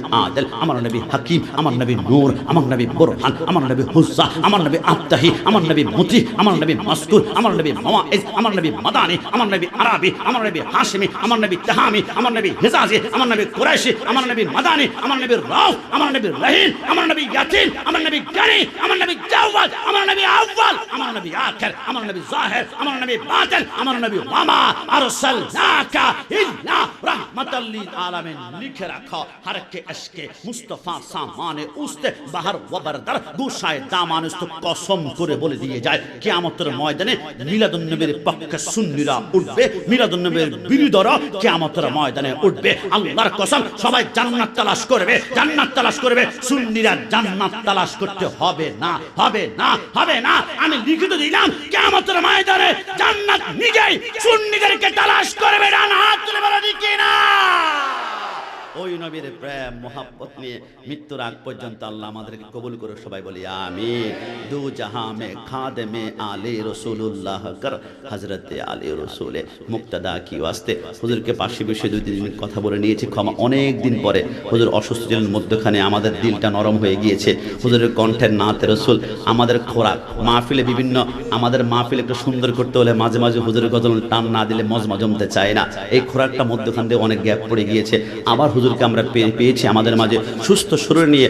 রব্বুল আলামিন মৃত্যুর আগ পর্যন্ত দিনকে সুস্থ রাখুক, আমাদের হায়াত থেকে হুজুরের হায়াতে আল্লাহ বরকত দান করুক, সবাই বলি আমিন।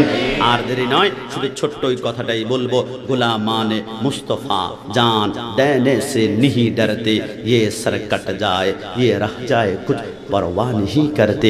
अस्सलामु अलैकुम व रहमतुल्लाहि व बरकातुहू।